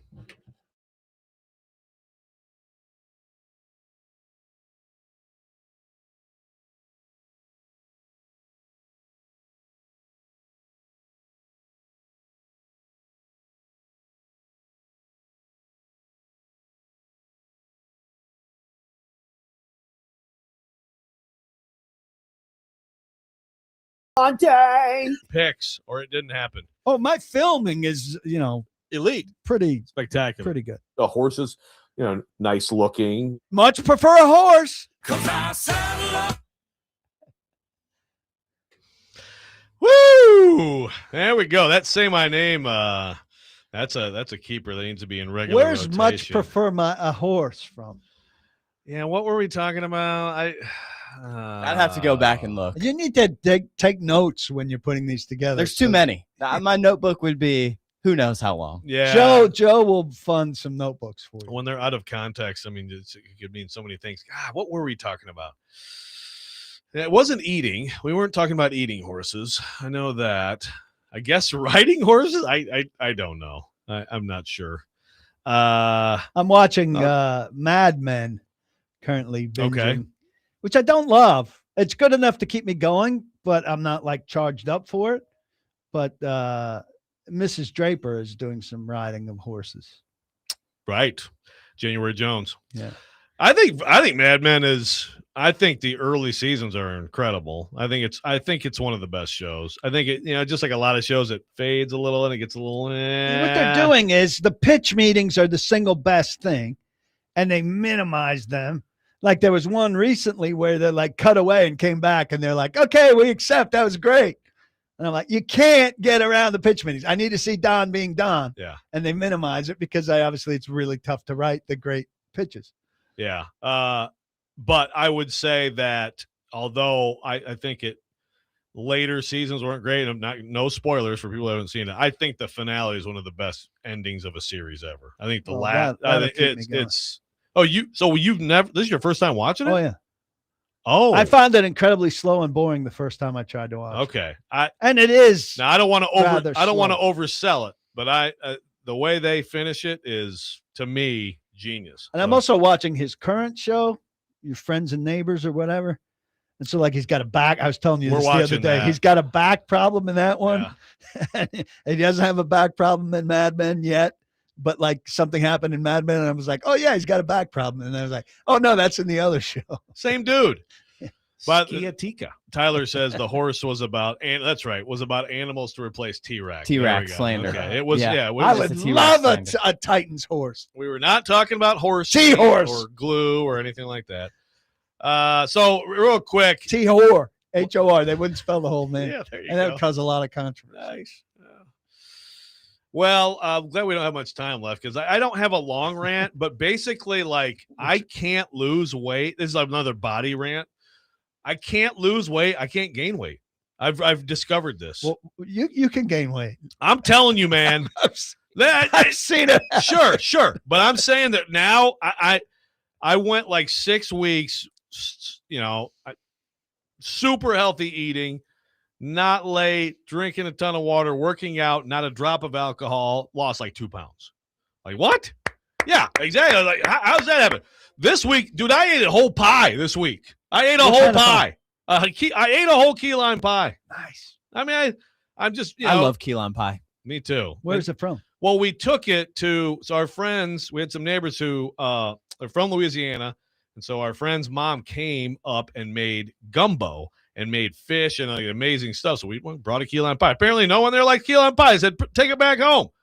No one in my house will eat it. It's about to expire. So I ate a whole pie. These jeans aren't any tighter. My jeans are no tighter. I think this is just like my body now. That's what I am. It's kind of depressing, but I guess it's Popeye over here. I am what I am. Yeah, maybe some spinach would help me. That's a great nickname for Rexrode, except he doesn't have the muscles. Yeah, I mean, I've been working out. Do you like spinach? I like spinach pizza. The spinach pie at Giorgio's in East Lansing is elite. Spinach on its own, not really. But anyway, I don't. I guess I should let's be happy that I can just do whatever I want and won't change anything. But I need to drop 20, so I'm not happy. I'm the same way. Like I stay at about where I am. I used to yo-yo, and yo-yoing can be exciting because it's like, okay, I'm in a good stretch. Well, now I'm in a bad stretch, and now there's just no yo-yo. Adam in Portland on the phone line driven by WilsonCountyHunter.com. Adam, do you have anything to add to this discussion? Or please change the subject. Yeah. No, I feel like you and I are usually in lockstep, Joe. But what? Mad Men, the ending sucked. I thought it was. All right, let's not spoil it. Let's not spoil it. I'm not going to ruin it. Okay. No, he didn't have to do that, but just say they left so much untouched, including the main point of the whole story, which was who Don Draper is. They never get around to it. So I mean, that's exactly what the ending is. The ending tells you exactly who he is. No, it doesn't, man. Yes, it does. From Handmaid's Tales, they never go back to Handmaid's Tales lady. Like, there's so much that they didn't cut. I don't know, man. I don't know what you're talking about. Me and my wife, we spent like 7 or 8 seasons on it, binged it, and then looked at each other at the end and went, what next? There has to be a 9th season that just hasn't released. So I thought it sucked. All right. Thanks, Adam. Thanks for the call. I mean, so this is one thing it's like Lost, right? If you guys watch Lost, like everybody thinks all the answers are finally going to come. And it's like, not really. I mean, there's just a bunch of things they're left. Well, they had no idea what they were doing on Lost is what I was told. I didn't watch Lost. Well, the mystical hatch, Lost was a great show early. And again, like a lot of shows, they extended it and they put it. But the ending, I know, was the ending that they had in mind all along because the entire show was basically science or faith, right? That's what the whole show is. Mad Men tells you exactly who Don Draper is at the end. That's the genius of the whole thing. You're like, oh my God, that is brilliant. So I went to college with that dude from Lost. Which one? Charlie Fox, or what's his name? Matt Fox. Oh, the dude who's on Party of Five? Yeah. No kidding. Huh. Yeah. Did you guys hang out? No. Okay. Cool story, bro. All right. Well, anyway. Kind of like you and cousins. Yeah. I love that dude. I'm way older than that guy. I wish we went to college together. Trevor. Well, never seen Mad Men. Thanks, Adam, you douche. I didn't listen. I took off my headphones. I turned the volume down. I didn't hear a word. Robert Nashville says calling Joe Popeye is going to be more of a fried chicken reference than a Popeye the Sailor Man reference. All right, that's pretty good. All right, that's pretty good. That's pretty. You got me Wrong there. Popeye. I love that too. I'm picturing Joe dressed as Popeye eating at Popeye. No free ads, but I love that chicken sandwich. All right, we come back. We'll have Charles Robinson from Yahoo Sports, Robby and Rexrode, 102.5 The Game.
Third and final hour here on Robby and Rexrode 125 The Game. Paul Kuharsky in for Robby. Stanley, Ian Safar producing. Hope you enjoyed that Rex rant brought to you by Rapid Response Generators. Power when it matters most. I'm sure the I ate a whole pie this week will be heard again at some point on this show. But now, as with every Thursday, 8 a.m., very happy to bring in our next guest, Charles Robinson, Yahoo Sports NFL reporter extraordinaire. Charles, how you doing? I clearly did not tune in to the right Rex rant. What? You ate a pie? Like what happened here that I missed? The point is, Paul, is your computer on? Is there like audio coming out of your computer? Thank you. The point is that like I've reached to the point where like it's no more yo-yoing. I do all this stuff to lose weight, don't lose any weight. Now I'm just eating whole pies and it doesn't change anything either. I'm just like a big, lump. Submission. yeah, exactly. Just letting it go. Go ahead and let it fly. Pretty much, man. Pretty much. But hey, it's been a long fight, and at some point you just have to concede.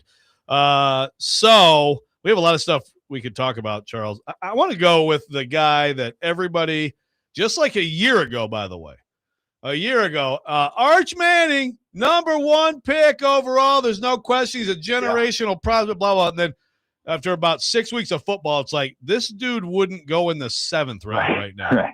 He's terrible. He got better, credit to him, because with all that hype and all the attention, I think by the end of the season, he was playing really well to the point where I could definitely see him being a first-round quarterback. But again, here we are with Arch Manning, clearly #1. It's like, well, just let's see, right? Because at this time every year, Charles, we think things about quarterbacks like a year ago at this time. Cade Klubnik, first-rounder. Garrett Nussmeier, first-rounder. Lenora Sellers, first-rounder. And then what happened? Right. Now, I'm not saying – I'll be very surprised if Arch Manning isn't a first-round pick. But what is the reality versus the hype? And, of course, by the way, he could still decide to go back to college. It's not like he's in high need of funding right now. Yeah, I think that's what's interesting is that as soon as the draft gets over, we do, everybody has the kind of way too early mocks and all this stuff. And we're right back where we were, as you said, 1 year ago with Arch Manning, where it's just across all these mock drafts, it's almost like this automatic that Arch is, the #1 player. And I do get some of that because, when I talked to the Rams last year heading into last season, they clearly had him as their #1 guy. And that was certainly someone they were targeting. It was funny, even when they picked up 2 first-round picks at the end of the 2025 draft, it was kind of a remark made by someone who's very senior in the organization as they closed their draft meetings and finished that draft out. Like, Arch was going to be this target if things sort of went the way they thought they would with their 2 first-round picks and Stafford, and if they were going to make a transition, that Arch was going to be this target. And like you said, he started the college football season, and I think it raised a lot of eyebrows that, Arch clearly had work to do, but he got a lot better as the season went along. But I don't think I think there is a spectrum on him in the NFL right now. I don't think he's necessarily viewed by everyone as the slam dunk, no doubt, #1 pick that he comes off as in a lot of these mock drafts. I think there's a feeling that there's still a lot of work to be done for Arch. And, that's because he's spent 1 season really as the full-time starter at Texas. And it was not, I don't think it was a complete product from the standpoint of he didn't come out, gangbusters and then finish gangbusters. It was certainly a progression that had to be built. And as you said, there's still eligibility left. And I would not be surprised, depending on how this season unfolds, if there's not a significant push by Texas from an NIL standpoint to see if they can get Arch Manning to return for yet another season. And given the means of Texas, boosters, individuals around that program, people who, are in business who are affiliated with it, people who just have money, they're going to have the financial means to at least say to Arch Manning, like, look, you don't got to go to the NFL and make a ton of money right now, on the field, off the field.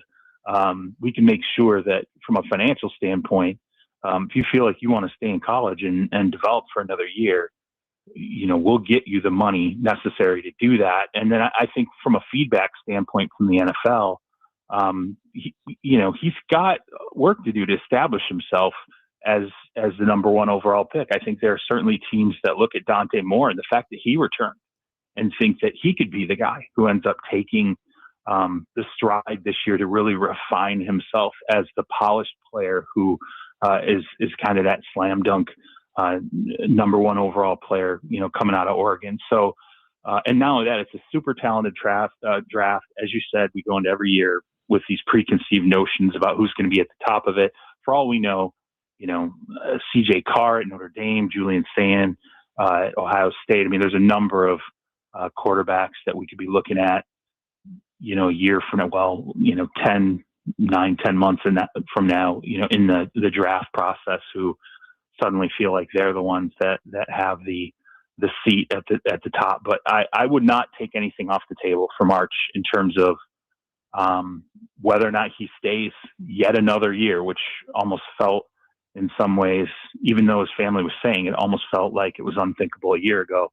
I would leave that on the table for 2026 and beyond too. Is there a reset now?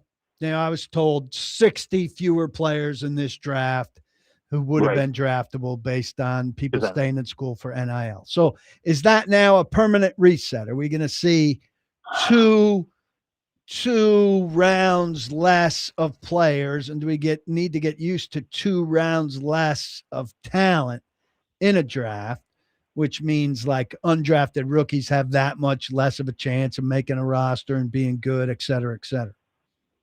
Yeah, it's interesting because Brett Veach, the general manager of the Kansas City Chiefs, at one point he addressed this and said that there's definitely you certainly see guys staying that maybe in past years you would have expected to come out. I wish I had the list in front of me because this was something that I kind of went around at the combine, back in February and March, and asked some personnel people, like, give me a list of a few guys that, hopefully my NFL editor is not listening, by the way, because I never ended up writing this story, but I asked for a list of a few guys that maybe returned to college that, beyond Dante Moore, that could have come out in this draft. And, there were a solid, 6-7 guys who probably would have been, taken in the first 2 days, in the first 2 rounds of the NFL draft, who ended up going back to college. And I think there's a feeling that,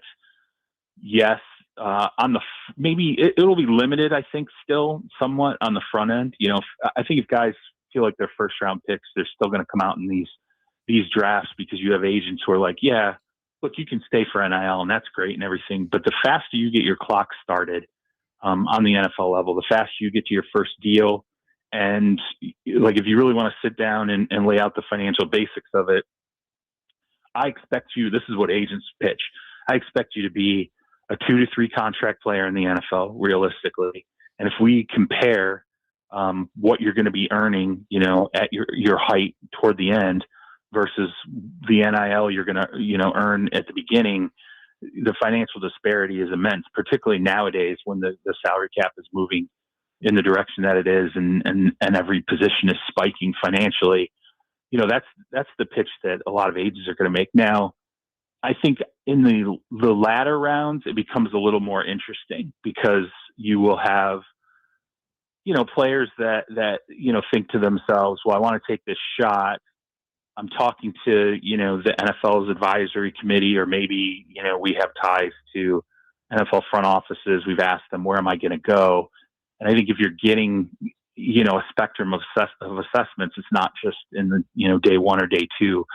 Like a guy I would wonder a year or 2 from now, when NIL, when we're really, it's as fully blown as it can be, and it's really as refined as it can be.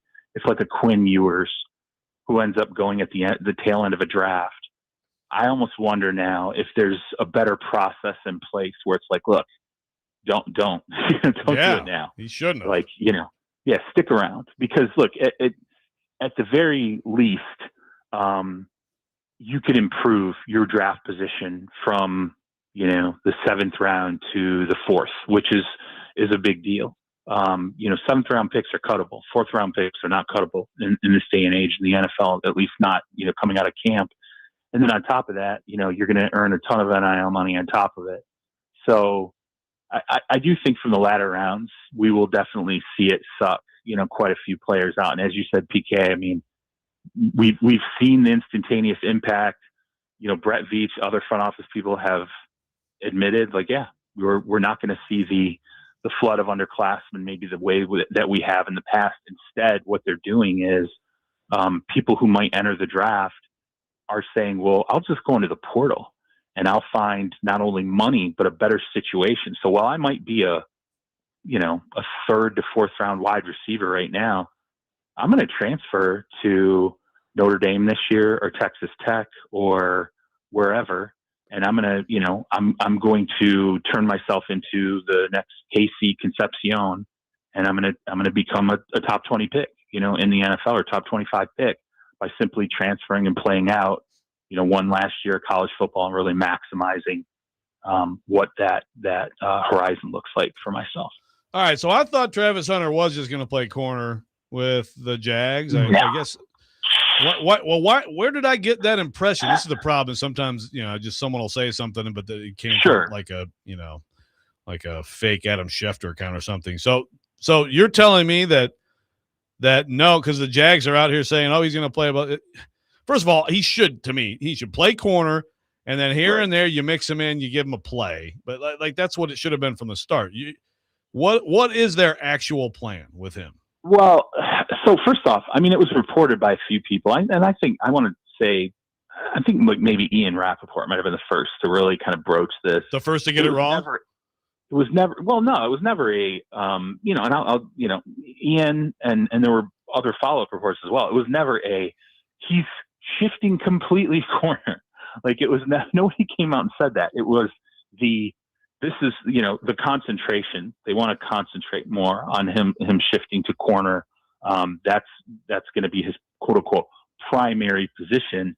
No one I didn't see anybody, at least for me, I didn't see anybody put percentages on that. I didn't see anybody say, hey, the split's going to be 95-5 from a percentage standpoint.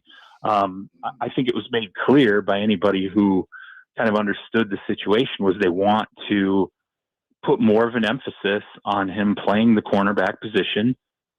Did not mean that he was going to eliminate the wideout spot. And, anyone who's followed this and really understands what's going on in that organization, and frankly, who really understands what's going on with Travis Hunter, he doesn't want that.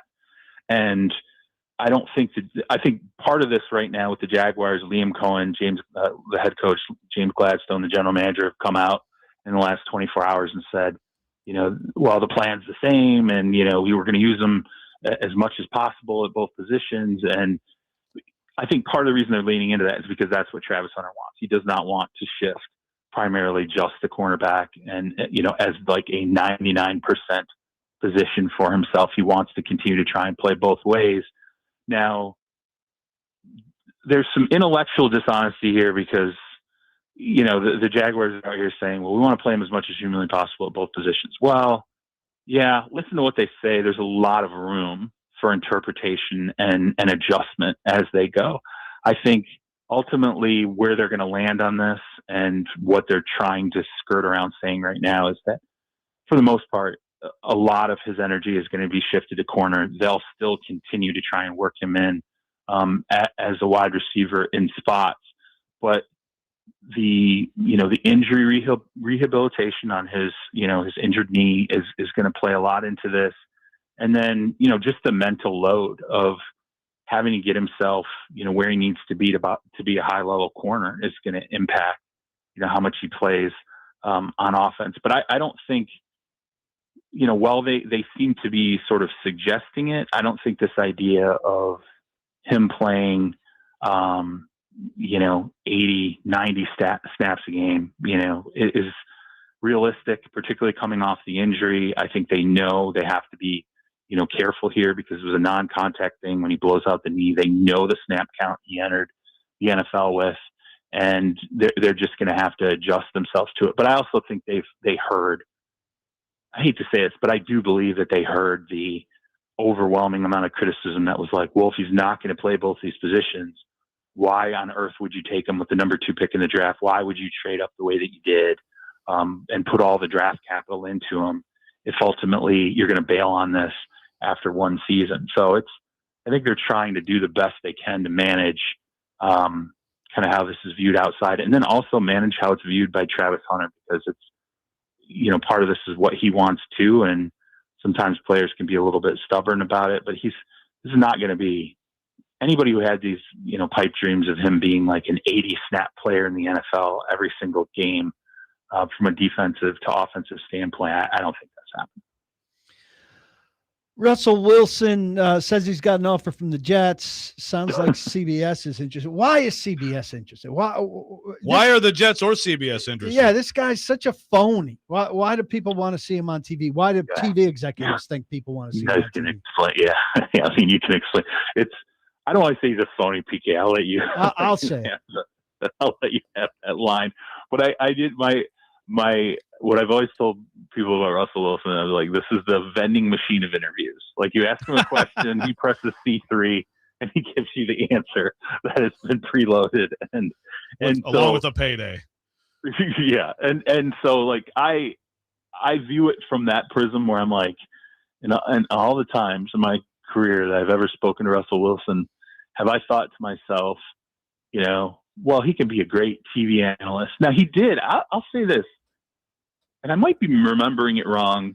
I haven't spent a ton of time thinking about it. Sorry, Russell Wilson's not on my mind all the time. But when he made the appearance on the Manning show during the Monday Night Football broadcast a year or two, it was like within the last couple of years, a year or two ago, I felt like he kind of talked trash about some guys while he was on that broadcast. Okay. And I remember thinking to myself, I'll have to go back and look at it again, but I do remember, like, I swear this is swimming around in my brain that I watched it and I thought, man, he's kind of saying some raw kind of negative, you know, he's saying some things off the cuff about some players, which we complain about, like Tom Brady won't do that, right? Like, it's not, will he be critical enough? And everybody's not going to be Troy Aikman, but, you know, could he potentially have that ability to just rip it maybe the way that other individuals won't? Maybe that's what the attraction was you saw him on this broadcast and thought, okay, well, he's not just a name, you know, he's not just a known quantity, but he also seems to be very opinionated. And so I could see on a low level, I don't think you start him off. It's not like you're like, oh, it's Romo, it's Tony Romo, we're going to walk him in on the highest level of this broadcast and, you know, see how he does. I think it's going to be any TV transition to me is going to be like the Drew Brees experience, where it's like, let's kind of see what this looks like. And if it doesn't go well, you know, either we start him in the studio, we shift him to game day, or we can start him on game day and shift him to the studio. But either way, it's at a low enough level that it's not going to be, it's not going to make us look foolish. The Jets offer that he claims he got, or interest from the Jets, I don't know. I just kind of, when I heard that, I'm like, is this like TV, like, is he posturing, or is this like a negotiation going right now? And so he's kind of rolling the Jets out there to create a competitive environment. Because from the Jets standpoint, granted, there's basically nobody behind Geno Smith unless you want to start Cade Klubnik, you know, in a pinch if Geno gets hurt. There's really nobody on the depth chart, you know, there. But I just don't know what the goal would be for the New York Jets at that point. If you're sitting there going, okay, unless you truly believe Geno's our quarterback for, you know, the next couple of years, and we're not going to go out and get the guy that ultimately is going to be our franchise quarterback in 2027. And you're like, we want to win as many games as possible, which I hate to say it, but I mean, should that really be the Jets' goal, you know, right now in 2020? Aaron Glenn could use a win or two. He could. Yeah. I mean, look, there's no doubt the coaching staff. I mean, I don't know. We'll see. Well, this is a conversation we can have during the course of next season. I will be interested to see if the coaching staff and the personnel department have the same.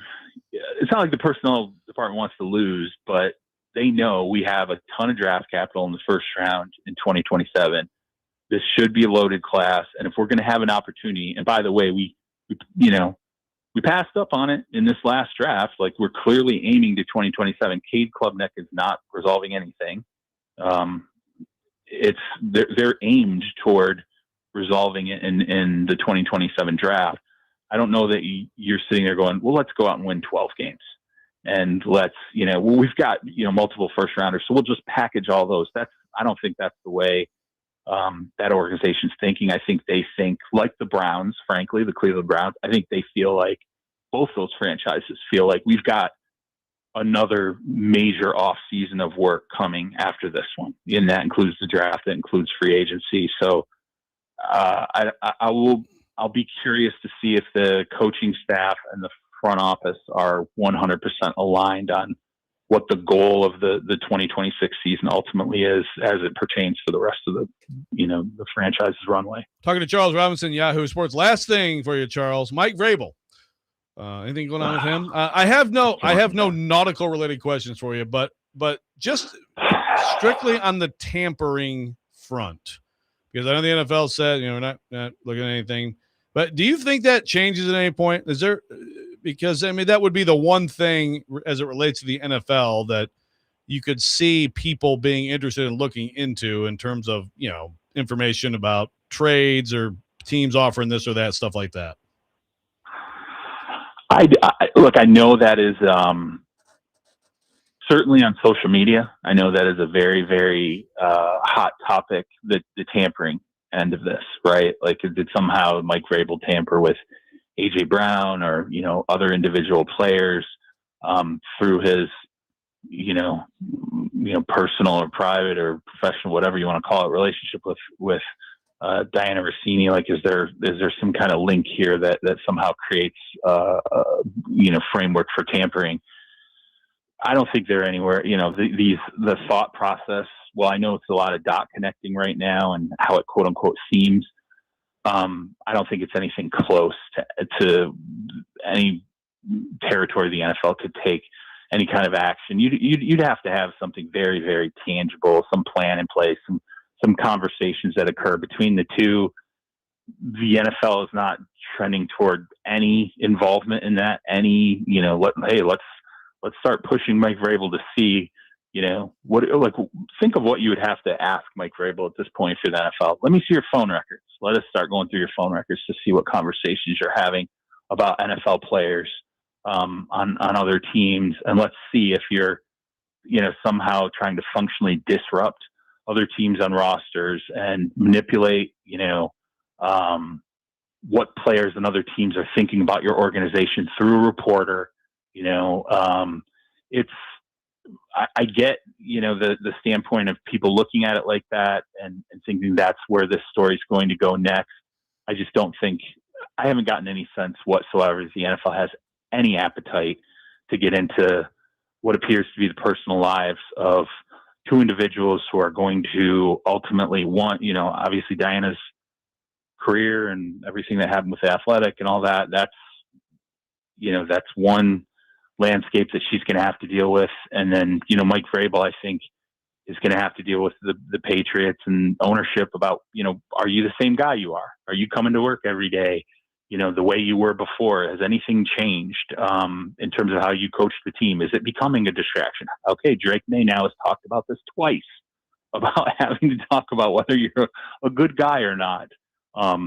If this continues, I think that's more of a Patriots issue than ultimately a tampering issue. Tampering is a pretty high bar in the NFL. Like, it has to be really, really direct. So, and by the way,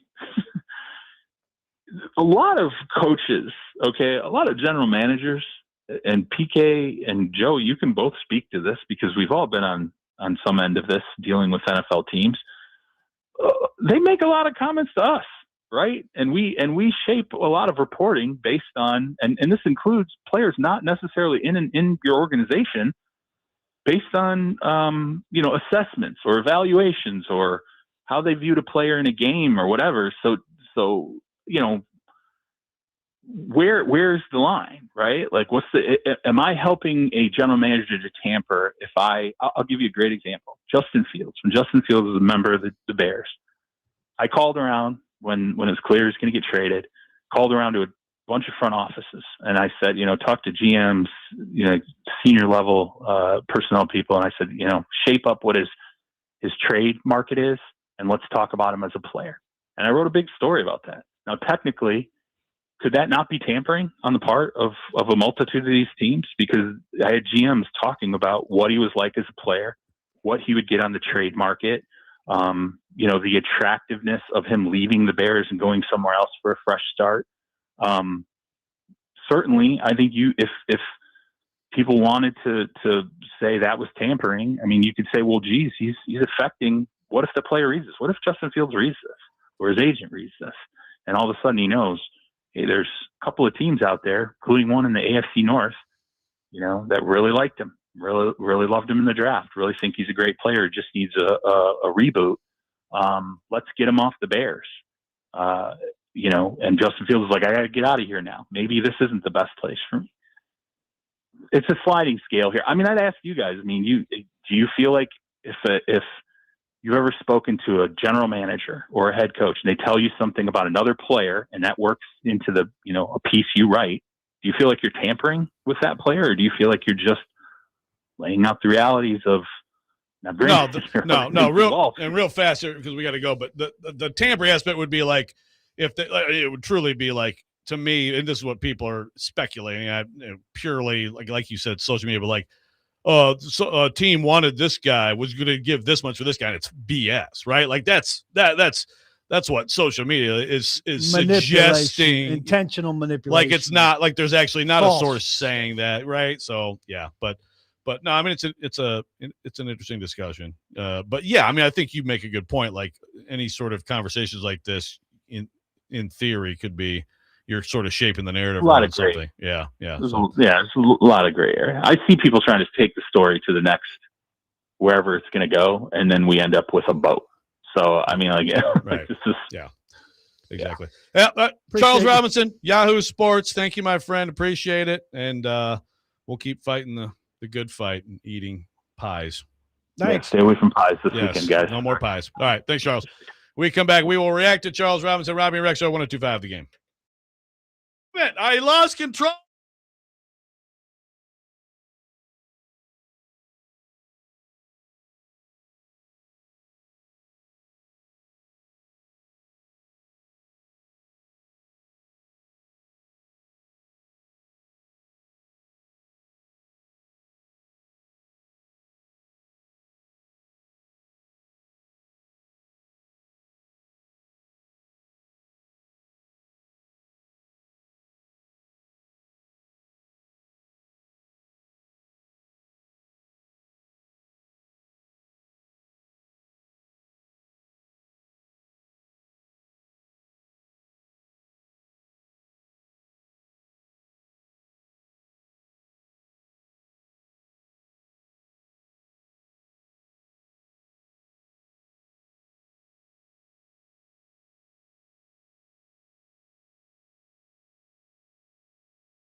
Subscribe to our YouTube channel at 1025 The Game for live shows and exclusive content. Boxing fans, 1025 The Game and Team Boxing League have your chance to win tickets to see Nashville Smash take on the Boston Butchers at Municipal Auditorium on Saturday, May 23rd.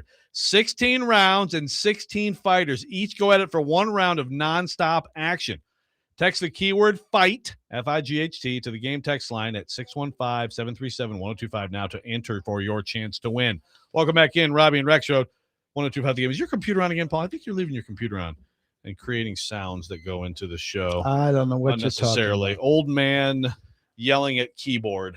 All right, so we got people coming after you, man. And so I'm just gonna give me a couple, and then I'll. Speak. So this is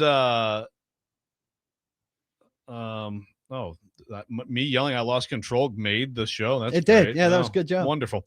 That'll be in the next mashup. Yeah, exactly.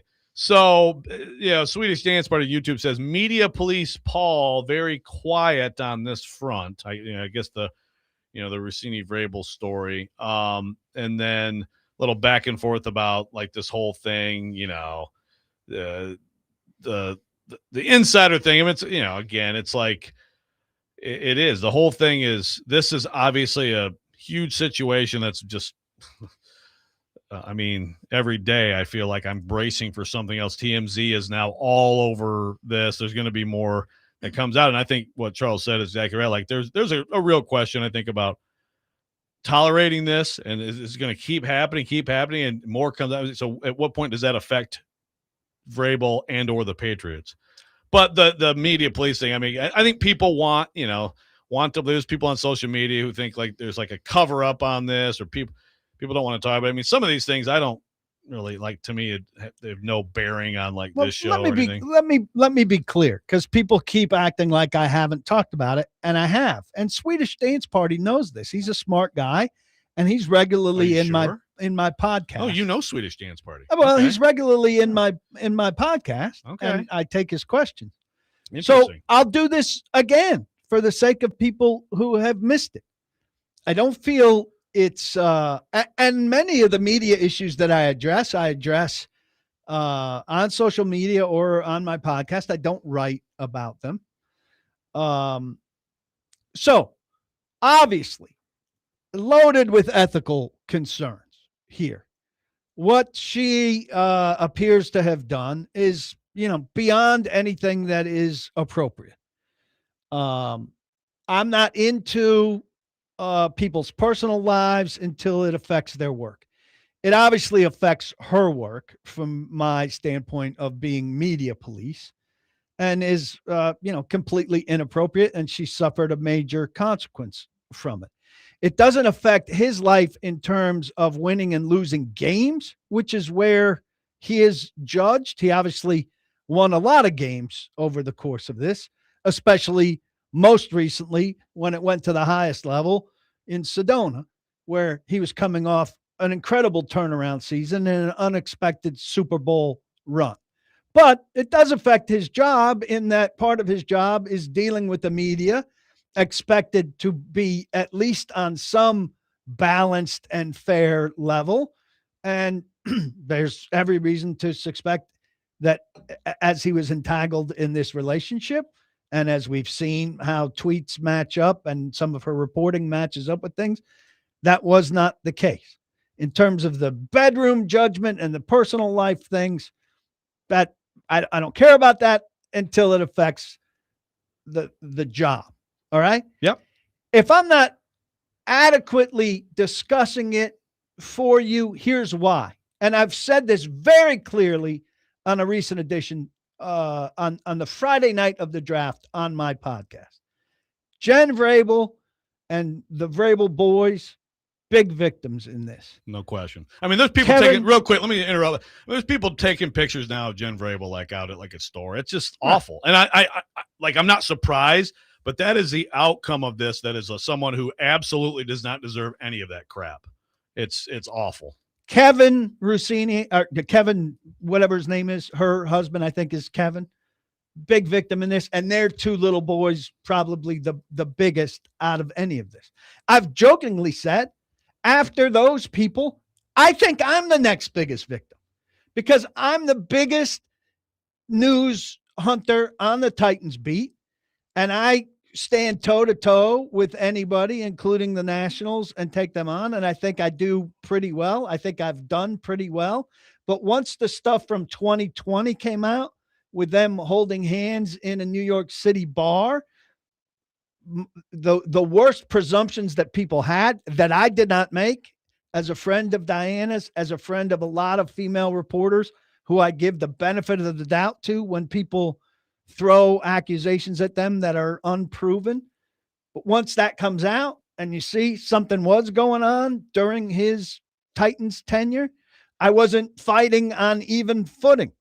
And that's BS, because I fight for stories and information, and I wasn't fighting on even footing. Let me jump in. That pisses me off. So Okay. all I want to say is, if I go on and on and on about that, everybody's going to say, Kuharsky's just whining about losing stories, and who the hell wants to hear about that? So that's why I'm not discussing it. It's uninteresting, and it makes it about me, and it's not about me. And so I go back to my business, and I fight for the next story, now hopefully on even footing, because Borgonzi's got nothing going on, and because Salah's got nothing going on, and it's ancient history. And what more do you want me to revisit?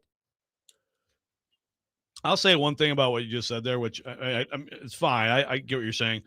You know, Jeff Pearlman had some stuff. And I've got big problems with Jay Glazer too, and I have for years. That's what I was going to bring up. Is like, you know, Pearlman's point was, I mean, look at what Jay Glazer does with these guys. Like, he's like really close friends. Like, he crosses the line. Should be, again, friendly, professional, but like if you're actually really close with people, it doesn't have to be, you know, what we're talking about with this story. You can be overly close with people. And to me, I think that when you say like you got cost something, I mean, these insiders, like think about like Rappaport when Rand got hired, you know, some of the stuff Rappaport was saying about Rand and like their friendship. I mean, like, you know, that you're going against anyone who covers a team is going against probably someone that they need to cover on a daily basis, someone who is very likely too close with at least one of these insiders. Don't you think? Yes, but I think when there's romance involved, I understand this is a different deal. heightened level that obviously there isn't going to be with Schefter or Rappaport or even Glazer, who takes it the furthest level. But I'll go back to like, I was still very young on the beat, and Glazer was early in his thing. But I went when I was covering the Pro Bowl after either the 99 or 2000 season in Hawaii, and I asked Wycheck if I could tag along while he was playing golf with Gannon and two other guys at the Pro Bowl. And I just kind of chronicled their golf round and their banter, which is, you know, a decent inside story over there. And Glazer, who I only knew a little bit, was like, why would you follow them around and watch them play golf? Why wouldn't you play golf with them?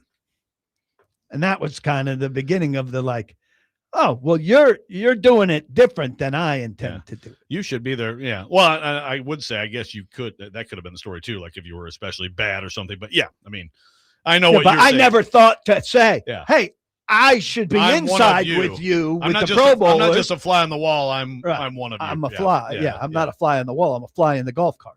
You know, with my clubs. Yeah. All right. One more segment here on Robby and Rexrode. Anything's on the table, whatever you want to talk about.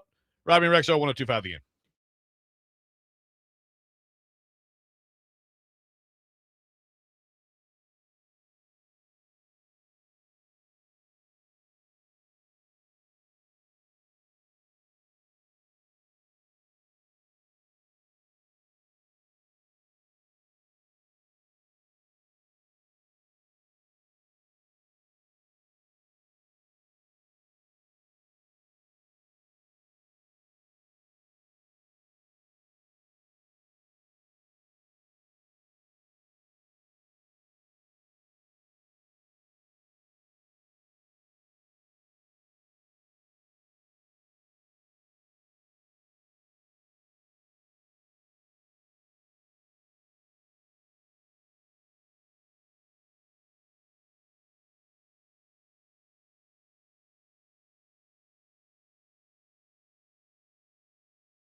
Final segment, Robby and Rexrode here on a Thursday. PK, you've done yeoman's work in place of Robbie Stanley. Well, thank you. Happy to be here. You've been less annoying than normal, so I don't know why that is, but for the most part. Jeff from Nebraska does say, though, I've been a huge PK supporter since 1999, but why does he have such a problem with fans being excited about schedules? It's fun to plan trips. It's fun to look forward to huge games. I totally agree with you, Jeff. Totally agree, for the record. Yeah, let people get excited about schedules. The NFL is going to give us a whole week. Oh, the schedule release. But it is. People plan their trips. Everybody plans their trip to Nashville. It's fine to be excited about schedules, but they're excited about schedules to the same degree they're excited about the game. There's no differentiation about like being excited about the draft and being excited about the game. Let's tier some things. Let's prioritize. How are you able to make these value judgments? I am interacting with fans on a different way and a different level than you are. There might be trolls. And with content. There might be bots. Swedish Dance Party has responded to you. He said, Paul rails on local media for minute missteps and mistakes. That's why we love him. He's the Heathcliff of the local beat. But when a huge story like this comes out, I would expect more railing. I think I just explained it. All right. So one of probably the highlight of my career, PK, seriously, will always be the summer of 2002, going and spending a day with Ernie Harwell and doing a story on him. And he sent me an email later, a really nice email. I mean, seriously, nothing beats that. He's like my hero. You feel maybe a little differently about the equivalent, I guess, the New York Yankees. Yeah, and I told you Ernie Harwell blew a big call that I was. Yeah, you just need to just stop it. Look, it's very complicated for me and John Sterling because the calls certainly were exciting. He called, 5 World Series championship teams, which are, threads of my life. And he's a communal guy that connects all real Yankee fans. And so it's hard not to have an appreciation for the meaning of that. But a lot of anybody in that role, could have and would have done that. And they could have done it as an informational guy. And it is high, it is far, it is deep, does not tell me the things that I want to know listening to a radio broadcast. It is 273 feet. It is 294 feet. It is 310 feet. What do you want? I want to know if it's grazing off the top of the wall or if it's in the third deck. And I think that's a legitimate thing to want to know listening to a radio broadcast. And, he stuck around too long and he was missing things. And he was using that call on balls that were caught by the center fielder inside the warning track. It was about him. It was about his theatrics. And the best announcers, Vin Scully, it was not at all about Vin Scully in a lot of ways.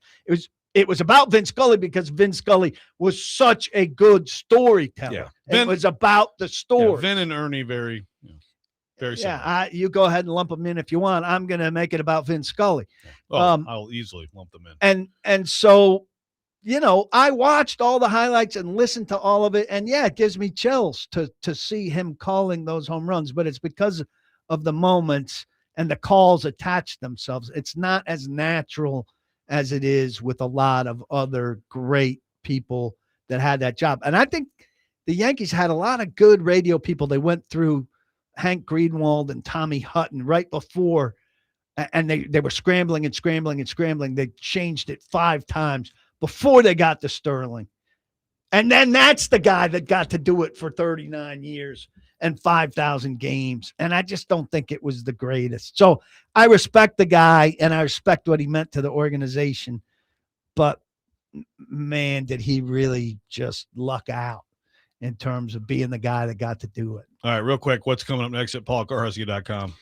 I'm podcasting this afternoon, 11:30 to 12:30, and I've got a big giveaway on that podcast. So come and check it out. Don't lock the box, and be sure to lock your locks. Next man up, coming up next, 102.5 The Game.